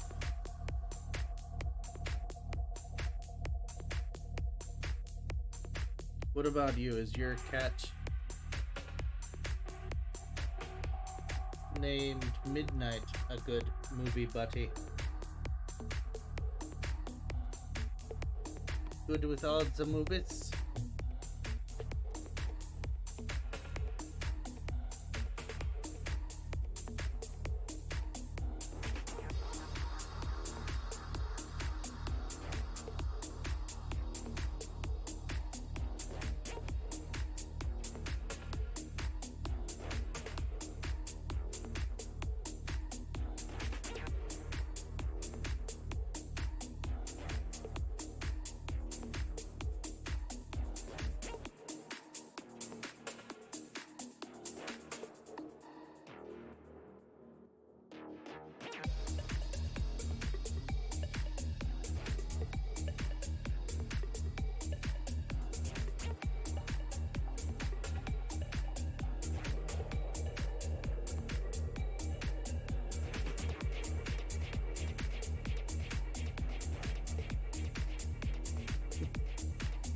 Little dogs are always needy.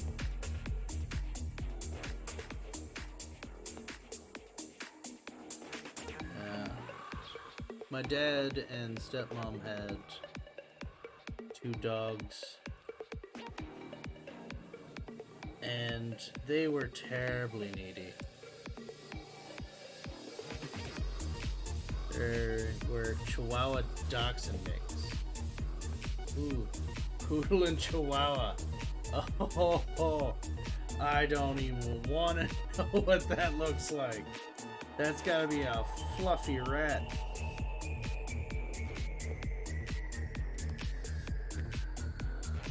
I apologize if you really like small dogs.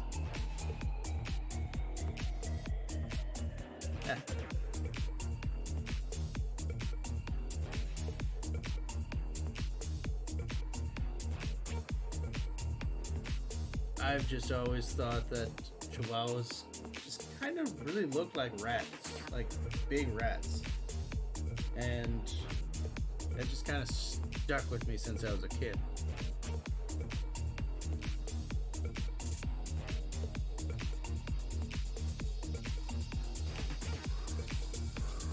Fluffy rat is right. Yeah. Like I said, my dad and stepmom had Chihuahua Dachshund mix. So they're basically, they either look like Dachshunds or look like a Dachshund with a Chihuahua's face. And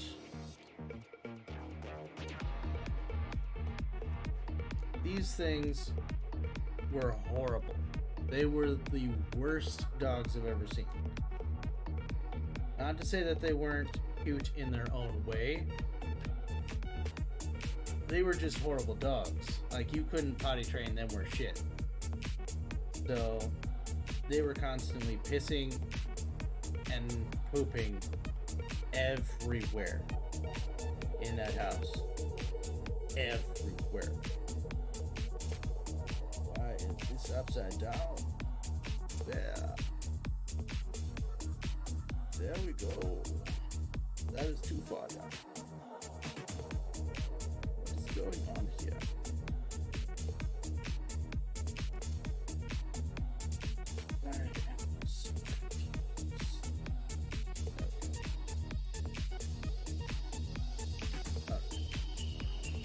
Alright, yeah.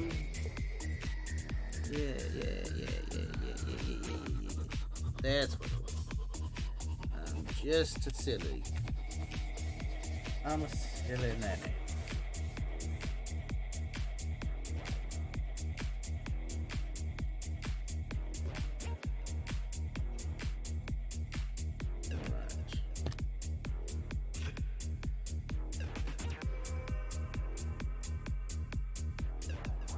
In your opinion, you got two of them, they were rescues, owner had too many, and were the bigger dogs? Oh man, I can understand that.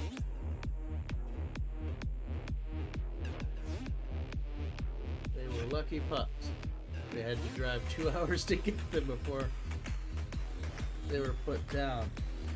Oh man, they were definitely lucky pups.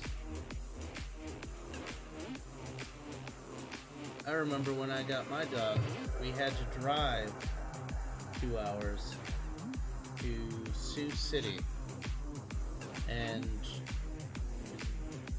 basically in the middle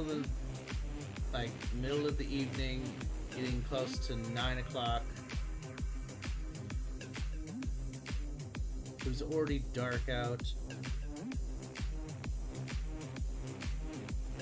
At this time, I was like, what? I really hope that this dog is worth it, because we're spending 6 years now. Man, that's a long time.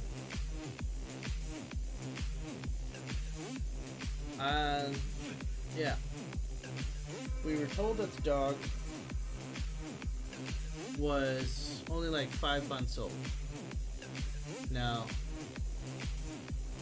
when we had gotten her from this guy that we paid $250 for, this dog, he had pulled her and the crate out of his car or truck. We had taken her out of the crate and we pulled her into the car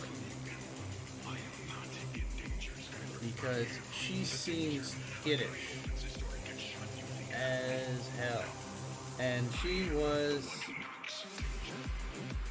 frightened and scared and all of that.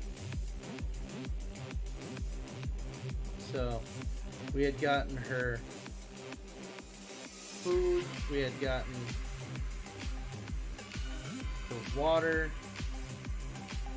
I literally was holding this dog the entire drive back to where I live, Sioux Falls, and he had been the most adorable, cute dog. Look at this. We get her home. We brought her into our bed so then she could sleep with us because she seemed cuddly and scared. Come to find out, she's covered in fleas. She's also got an infected teat. And she's not 5 months old, she was 5 years old and had just given a litter of puppies. So you could probably guess how kind of pissed I was at the guy. Yeah, I was angry at that guy. Not only did he lie to us to sell the dog, but the dog also has anxiety problems, other medical problems. We took her to the vet that same night, to get her a flea treatment and to put her on antibiotics for the infected teeth. So that very night we had spent close to, I want to say, $400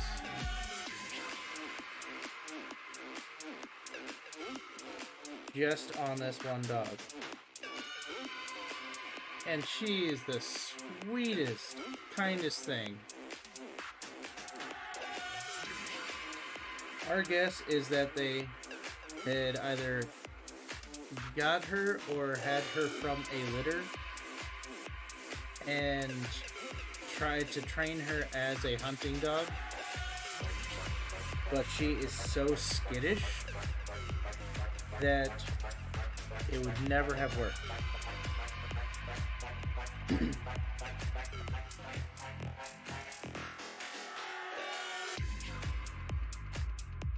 Yeah, I thought it might be a puppy mill too, but turns out it's just an asshole farmer. Yeah.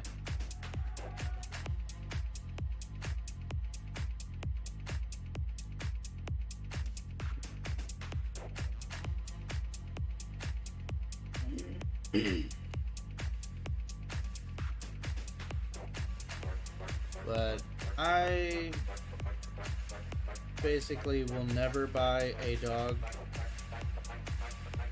from Craigslist ever again. Not doing it.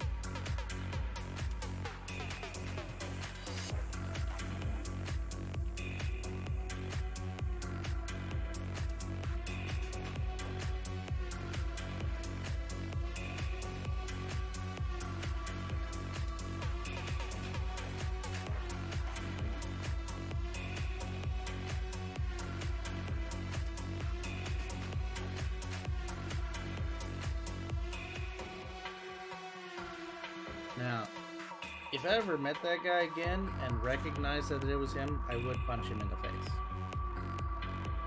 I really would. Because that dog did not deserve the treatment that she had gotten. And because of him, that dog was so frightened from anyone wearing a ball cap.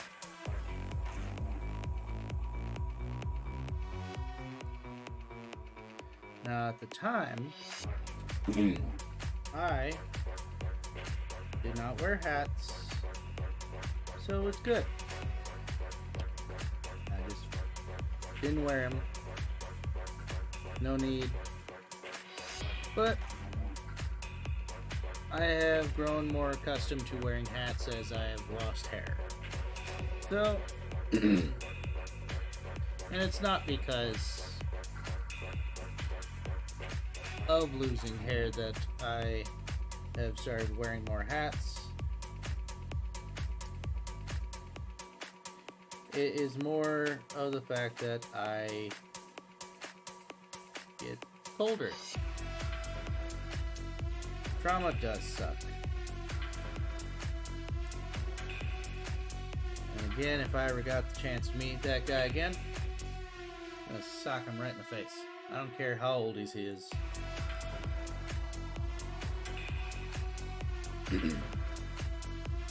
He is getting a punch in the nose.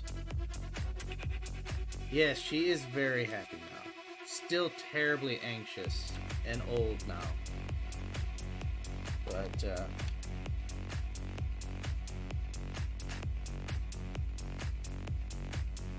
that's neither here nor there.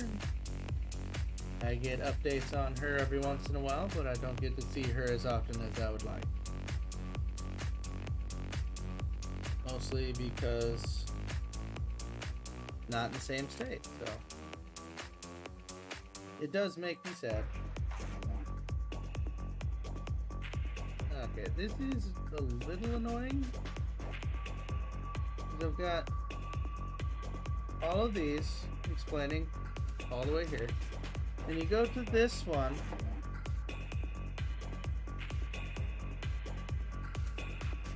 And it just gives you this tiny section right here to explain this is how the leg is.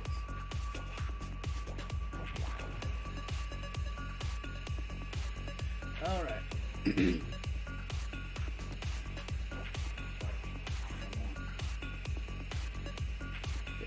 so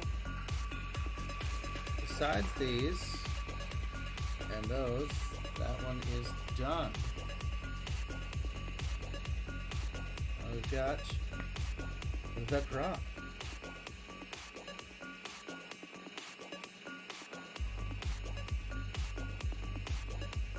And then it's just hands.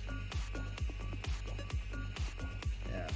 Urza was named after an anime character, Titania Urza.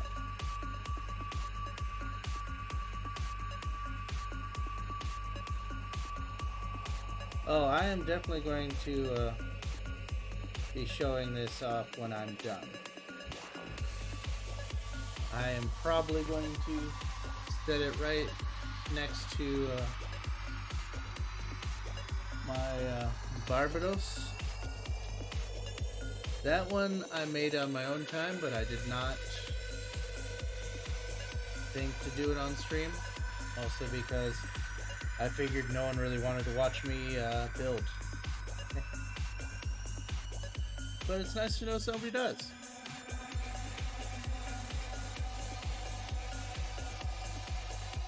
I really hope that was the right one. Yes. Yes. Okay, we need C1 cup. C1 cup? Oh, there's a cup. No, that's not a cup. That's just a circle. Circle.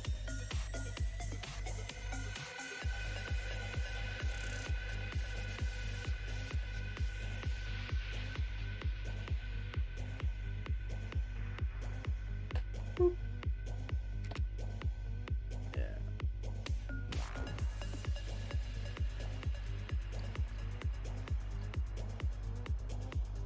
Now.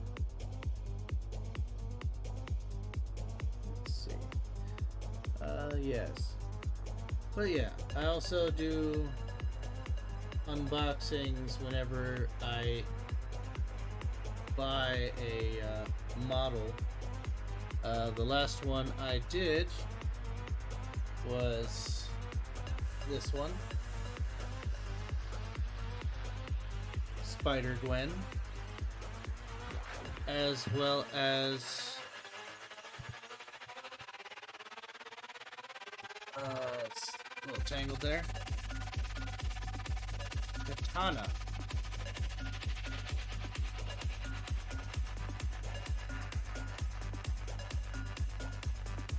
And those ones I am really happy about. I did one earlier this year or last year. Let me just go grab that.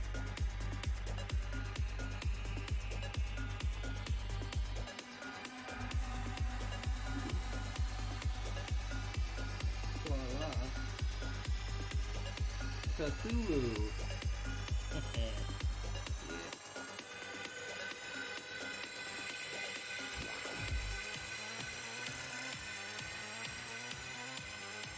I'm a huge fan of building models and buying statues. It's basically my endless hobby of just buying things that I don't really need. But as long as it continues to make me happy, I guess I will take it.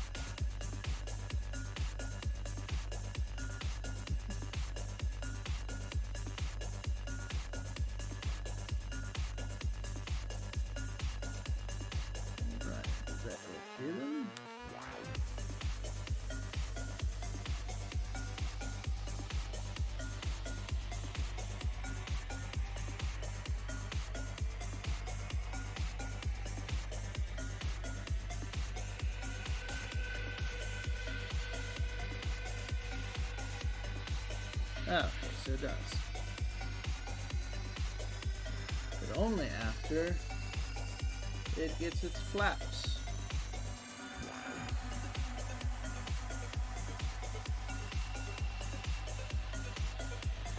So,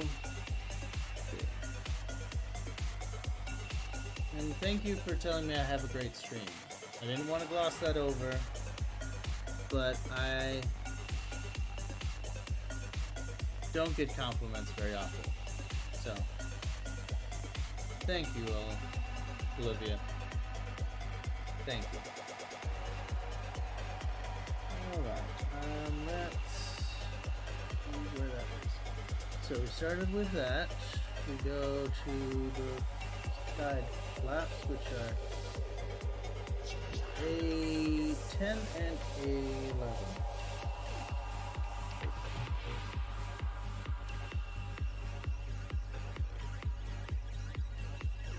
Oh, those ones just fell right off.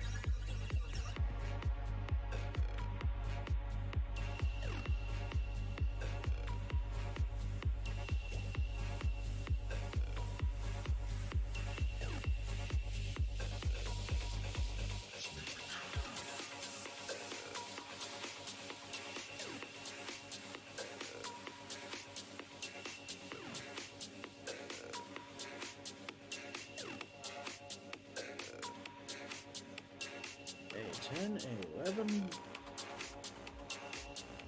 Don't really need two perking.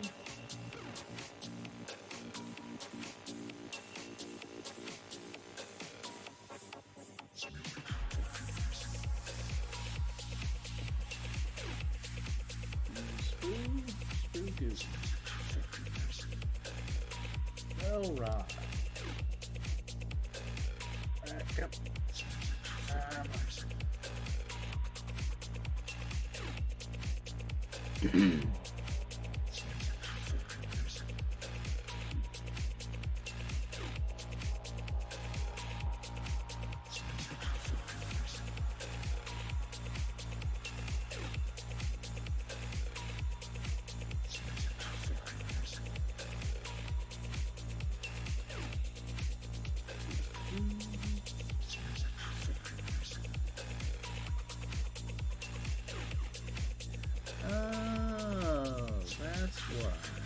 I can either use the hard sides or the soft side.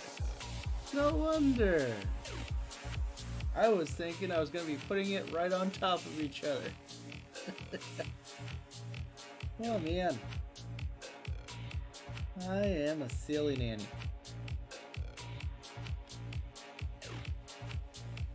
One of them goopy goobers. Oh yeah. And if you're wondering if I've ever watched SpongeBob, I have, but I am not one of those people who have watched it. As a kid, I only watched it a couple of times to see what the heck it was about. I preferred my Nickelodeon to be more old school, like Rugrats or Real Monsters.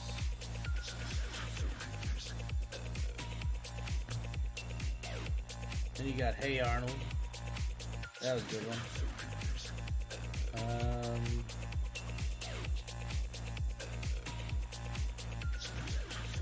You got Invader Zim. That was always nice. I don't remember, was that on Nickelodeon or was it on Cartoon Network? Pretty sure it was on Nickelodeon.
Now, have you ever seen Gundam, Olivia?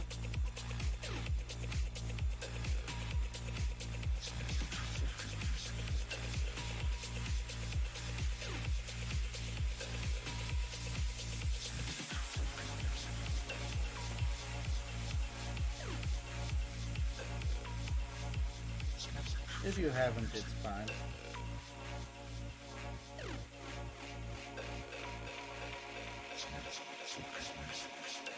I'd just give you a couple of suggestions on what to watch.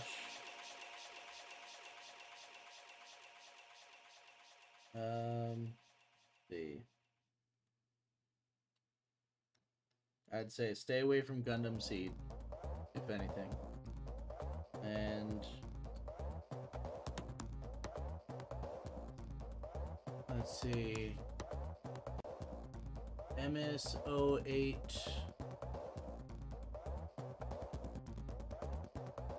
Battlefield, I think. Something like that. Is probably one of the better ones, in my opinion. Is one of the better ones.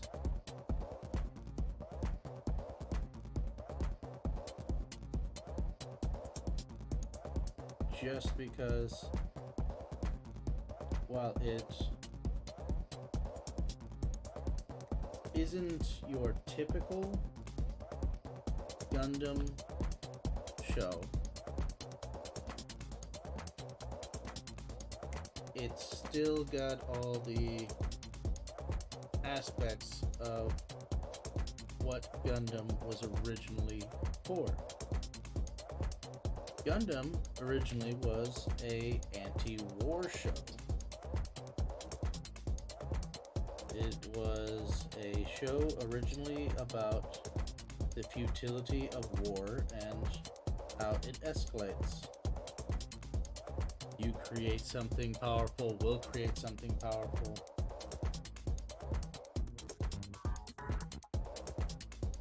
And so on and so forth.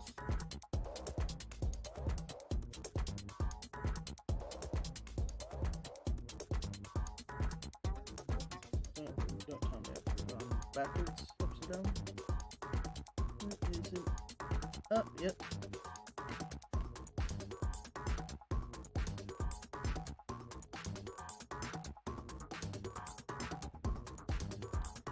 Okay.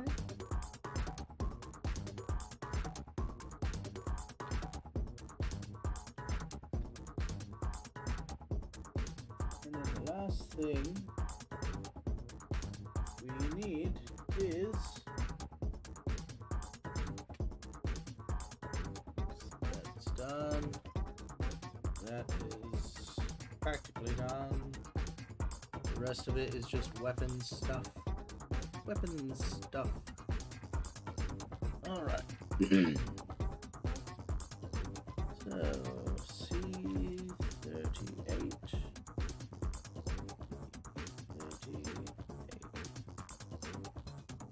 It's over here, isn't it? Yep, it's right there.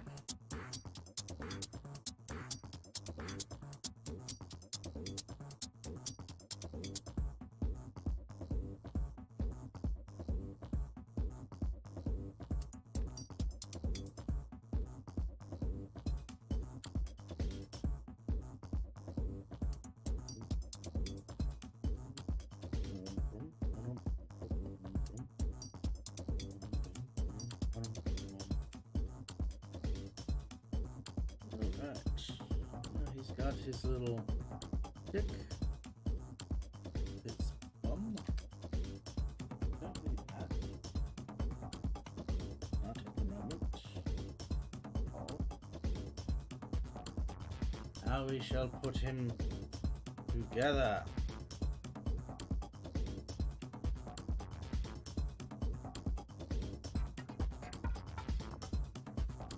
Legs. Be placed on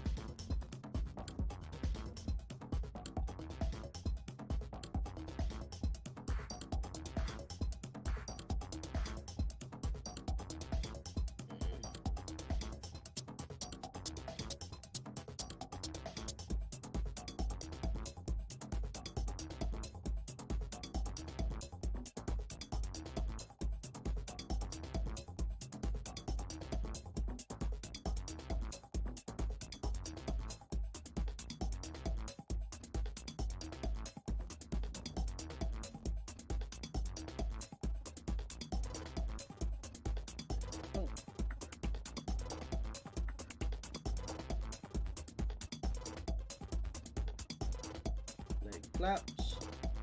Move. There.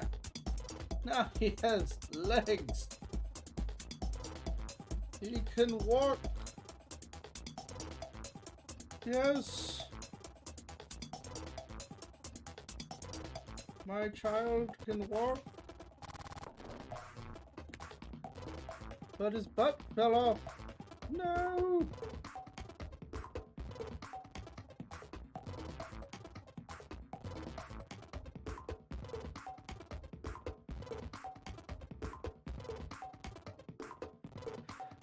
Probably should glue that on, to be honest.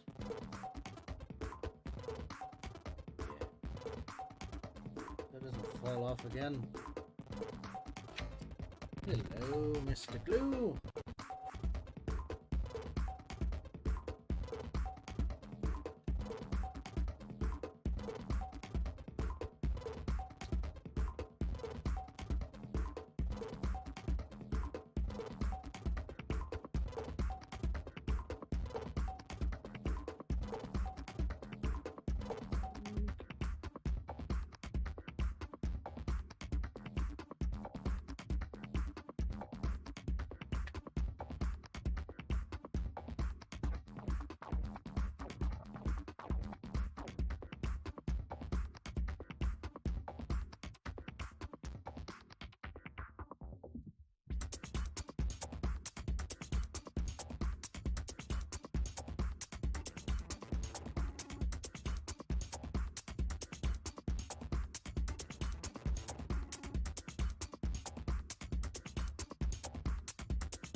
Whew, there it goes.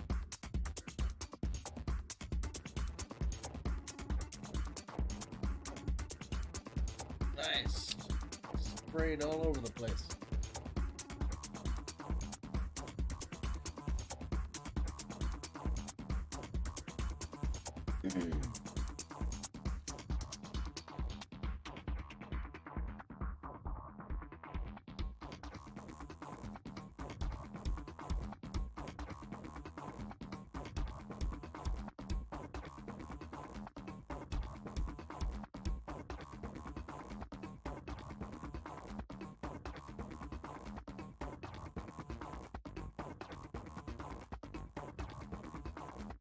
Hi, Jan.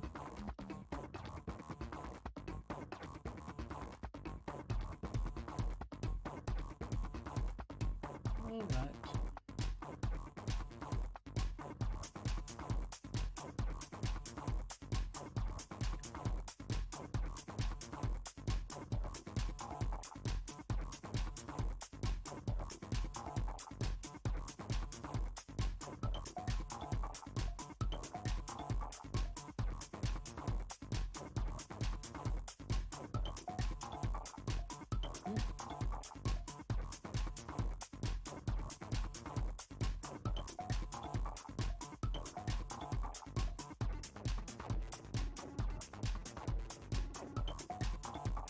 There we go.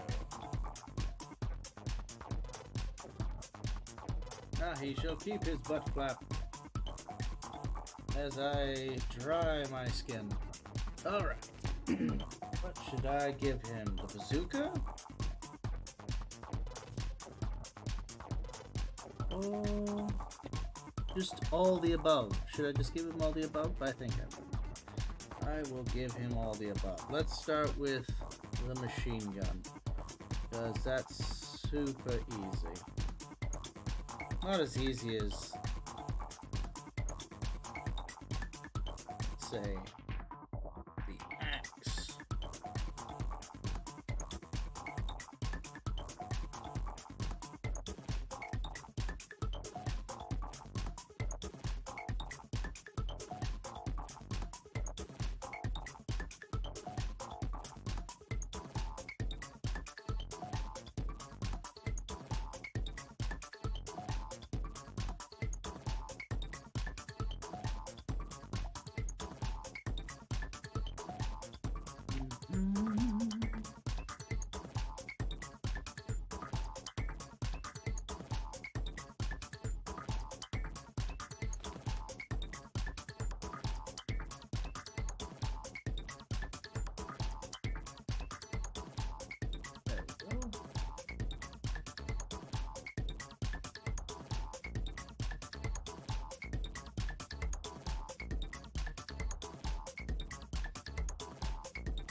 Thanks again, Olivia, for joining my stream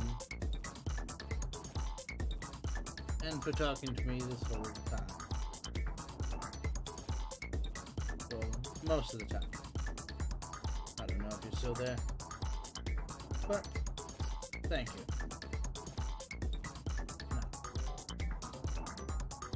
Now, anyone else who's been hopping in and out of the stream, I do want to say thank you as well. Without you, I probably not have continued.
E14.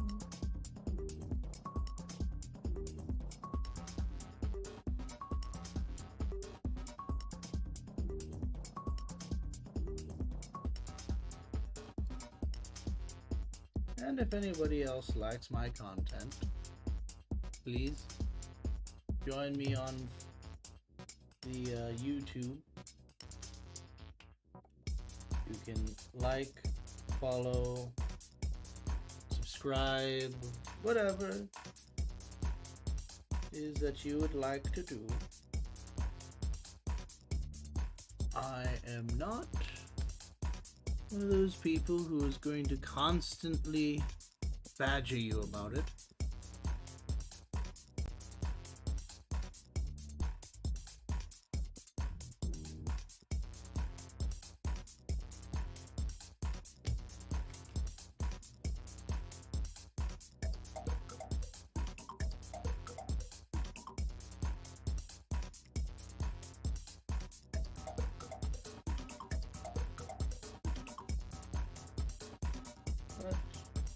It lets me know, basically, if people like what they're watching. That's all.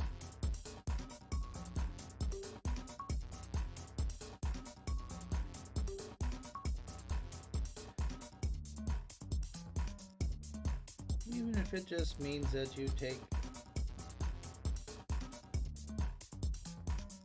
just a couple of glances at my stream every once in a while. But yes. Thanks again for joining me, everyone, in creating this Zaku 2 Char Aznable.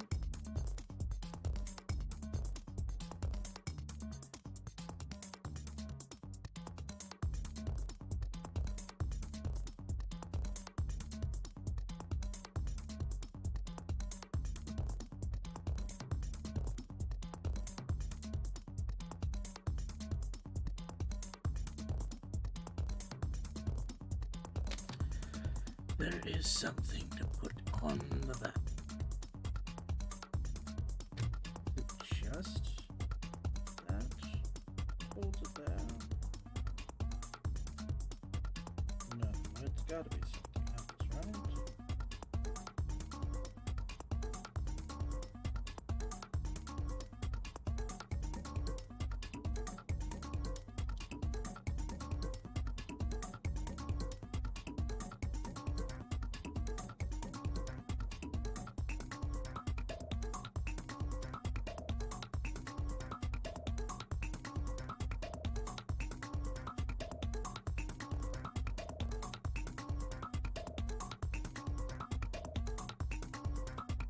That's what it is.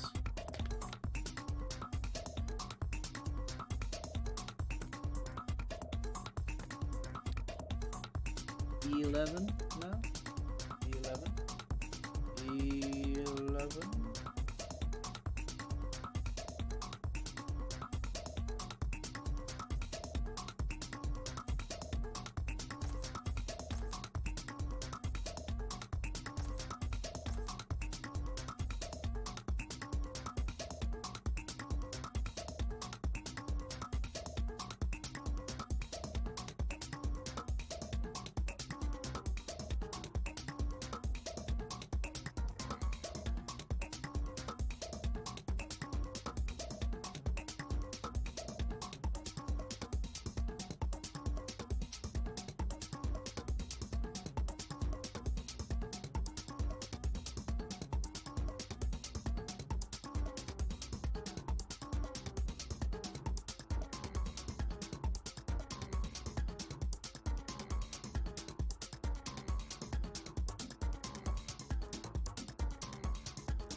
Okay, B2.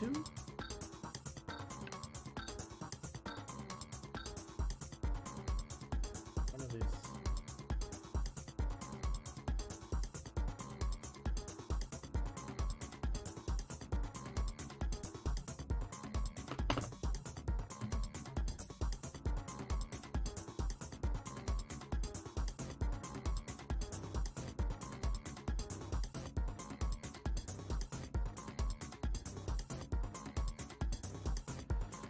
And you know, I think I might do something right after this as well. Once I am done, I will probably play a game. C. That's E. So C. 31. C31 or C31. Please, C31. Okay.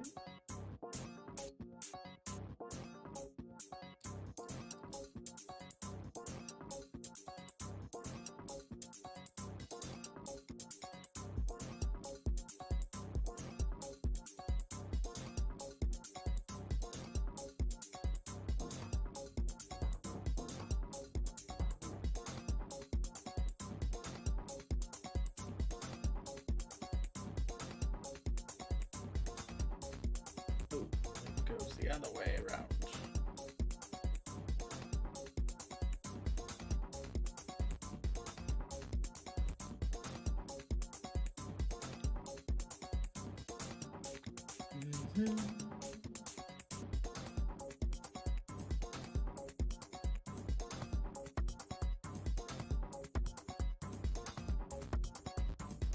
And then 36.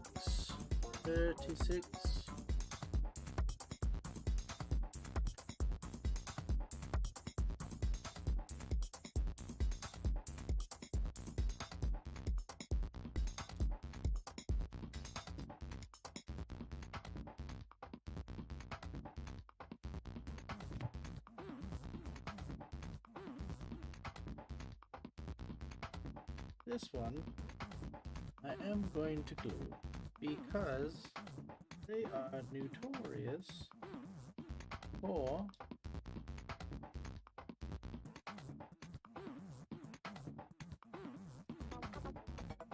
falling out.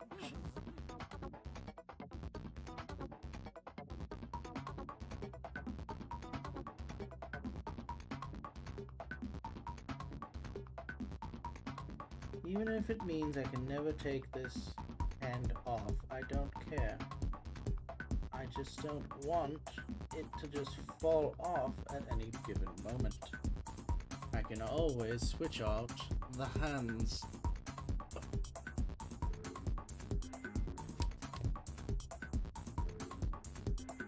Now the axe, we'll just get that done quick. C1 and E something. C1, C1. This is C1. C1 29. I wondered what this tiny piece was for. Oh, no, I know, it's for the axe. That move.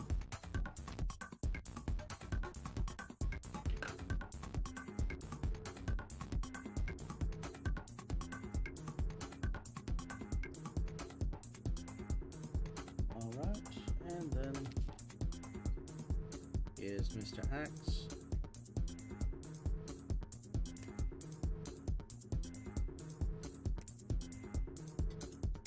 Now, if I was really good at these, and I do mean really good at these, I could paint them.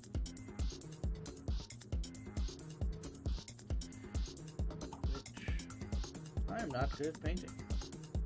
Even if I did have an airbrush, I would not be good at it. But that's fine. I don't need to be. All I need to do is just make sure this is put in its place.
Alright, where is his other hand?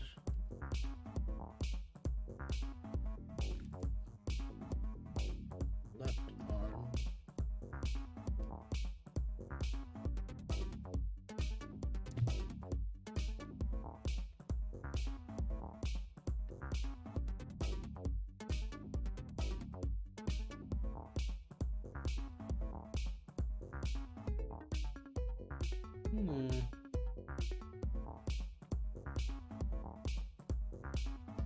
That'd be the right arm. We need the left arm.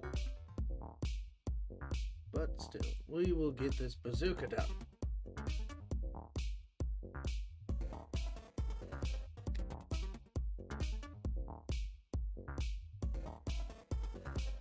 Just about done. Enough wasting time.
Oh yeah.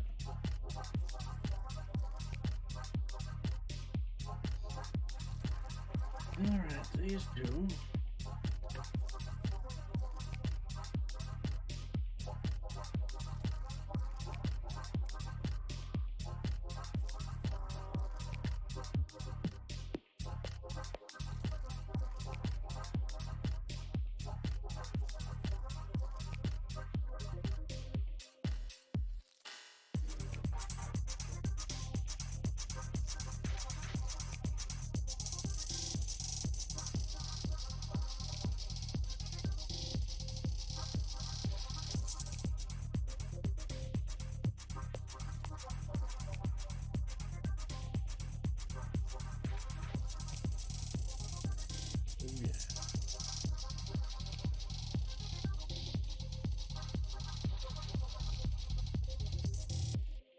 A little closer. Look at that. Peel right off.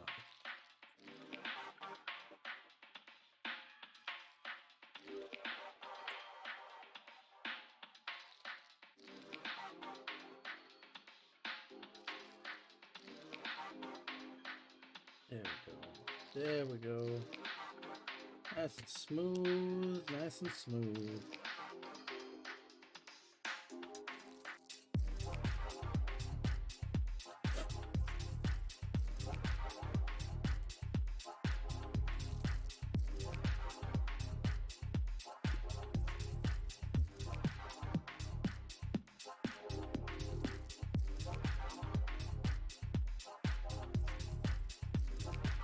There we go.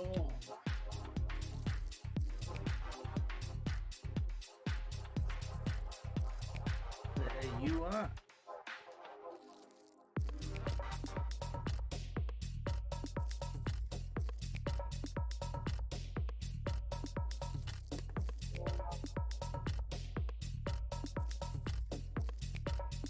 There we go.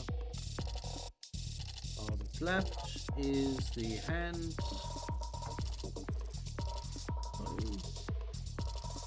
Aiming sights, and the trigger. And we've got the hand.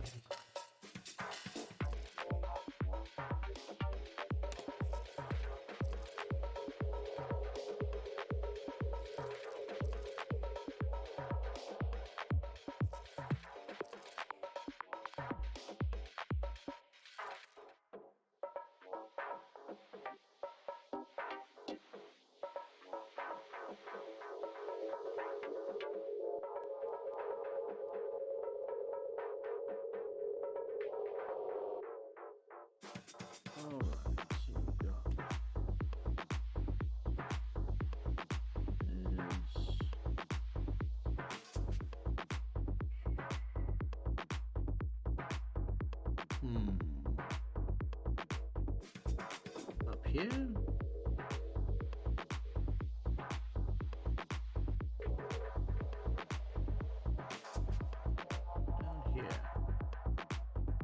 Down here.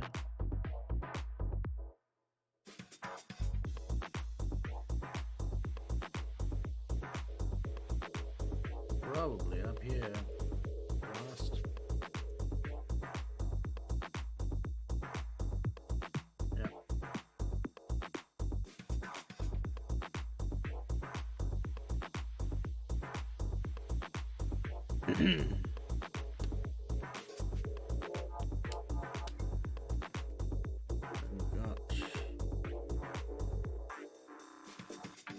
Hand pose. Trigger.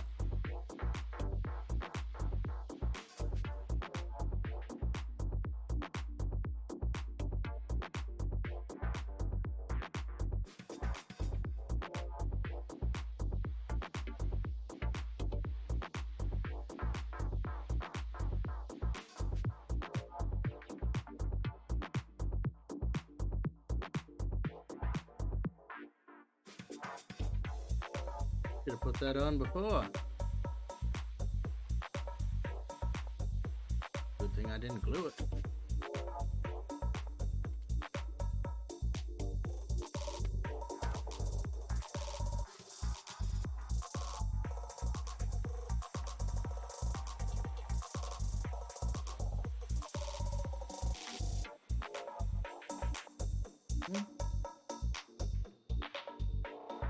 Yes. Now, I know I've been quiet for a little while now, and that's mostly because I am concentrating, and secondly, because I have no one to talk to. Let's bring you down here to my level. See, I'm hunched over because I'm trying to concentrate.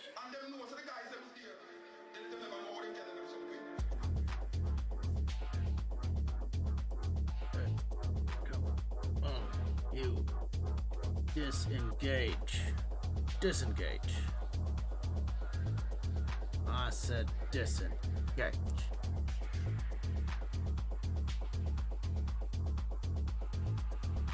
There we go. Now.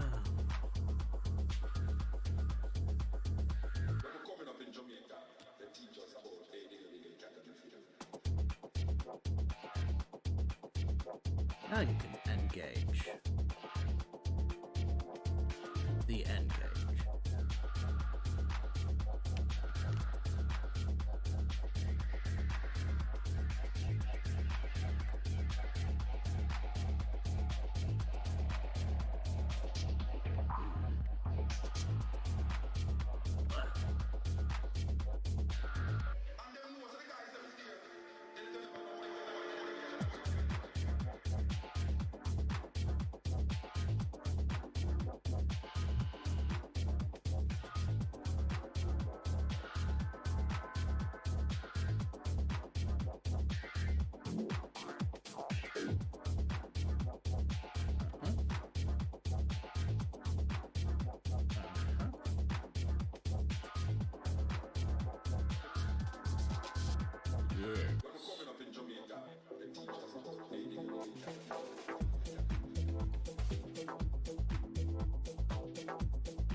There we go. Bazooka is in.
Really? I don't want to just stay on.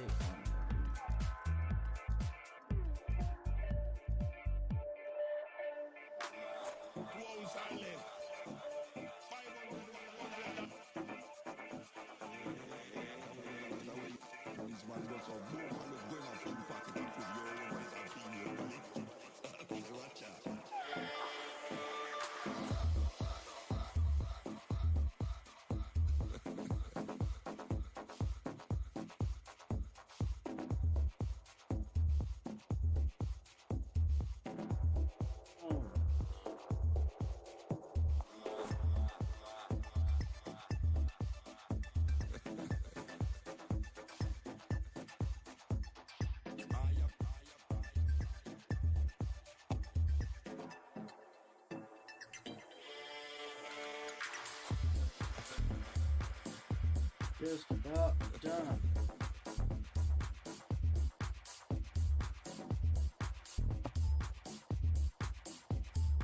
Last thing I need to do.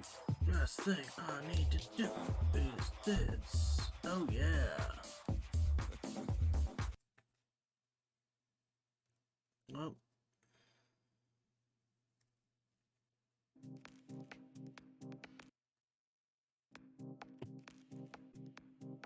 Go to a different song.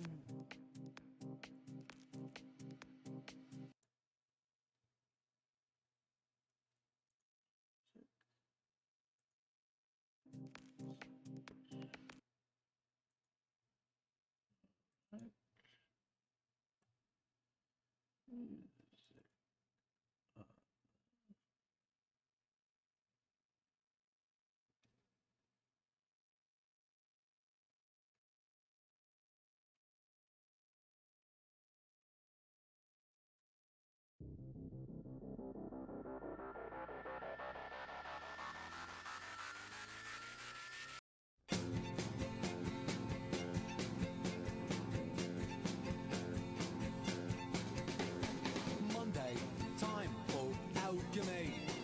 I'm buried behind the gallery. Come in and see a band from Norway or Japan. Pick up the CD while you're able, somewhere on a tiny German label. It's Gothic NYC, a saver dance for me. And you deposit, if you please, some black lipstick on my PP.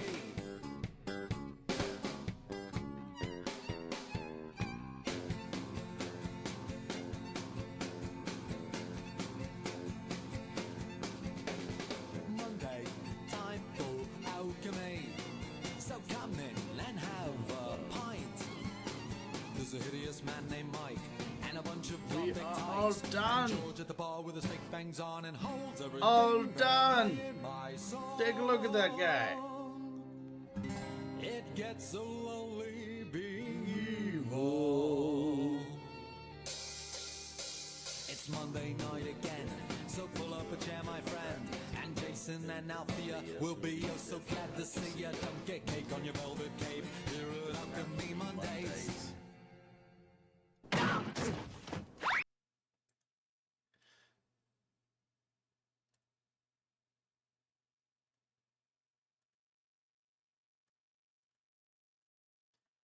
Yep. So, since we are finally finished with this fella, I can throw the rest away. Don't need any of these sprues ever again. As I throw them away, I'll probably regret them as soon as I lose something. But that's fine. Didn't really need that. It's okay. Do do do do do do do do do do do do. We have finished Char Osnable's Zaku 2.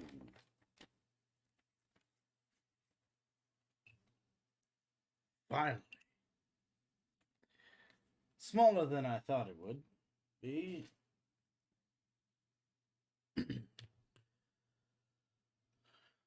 Never needed that part.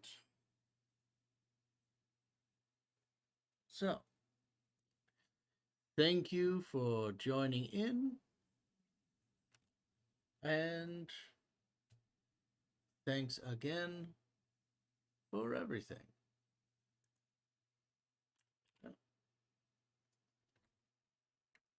Tilt up, scoot in, and final showing.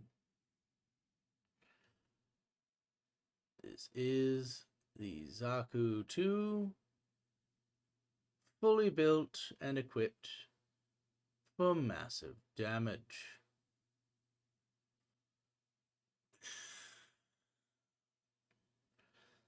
Yeah, the bazooka would totally melt on the bottom, on the back. So, I will get a stand for this gentleman and put him up next to the Barbados, who is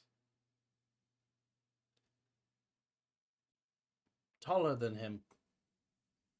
But it'll be fun.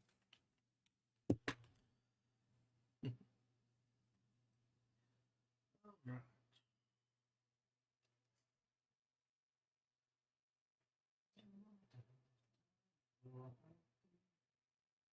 So come in and have a pint. This is my name, Mike, and a bunch of gothic tights. Alright. So, thanks again for joining me on this fun and crazy adventure that we call model making. And I'll see you again in another time. Peace out.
They gonna kill you. Oh, hell. Alright.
you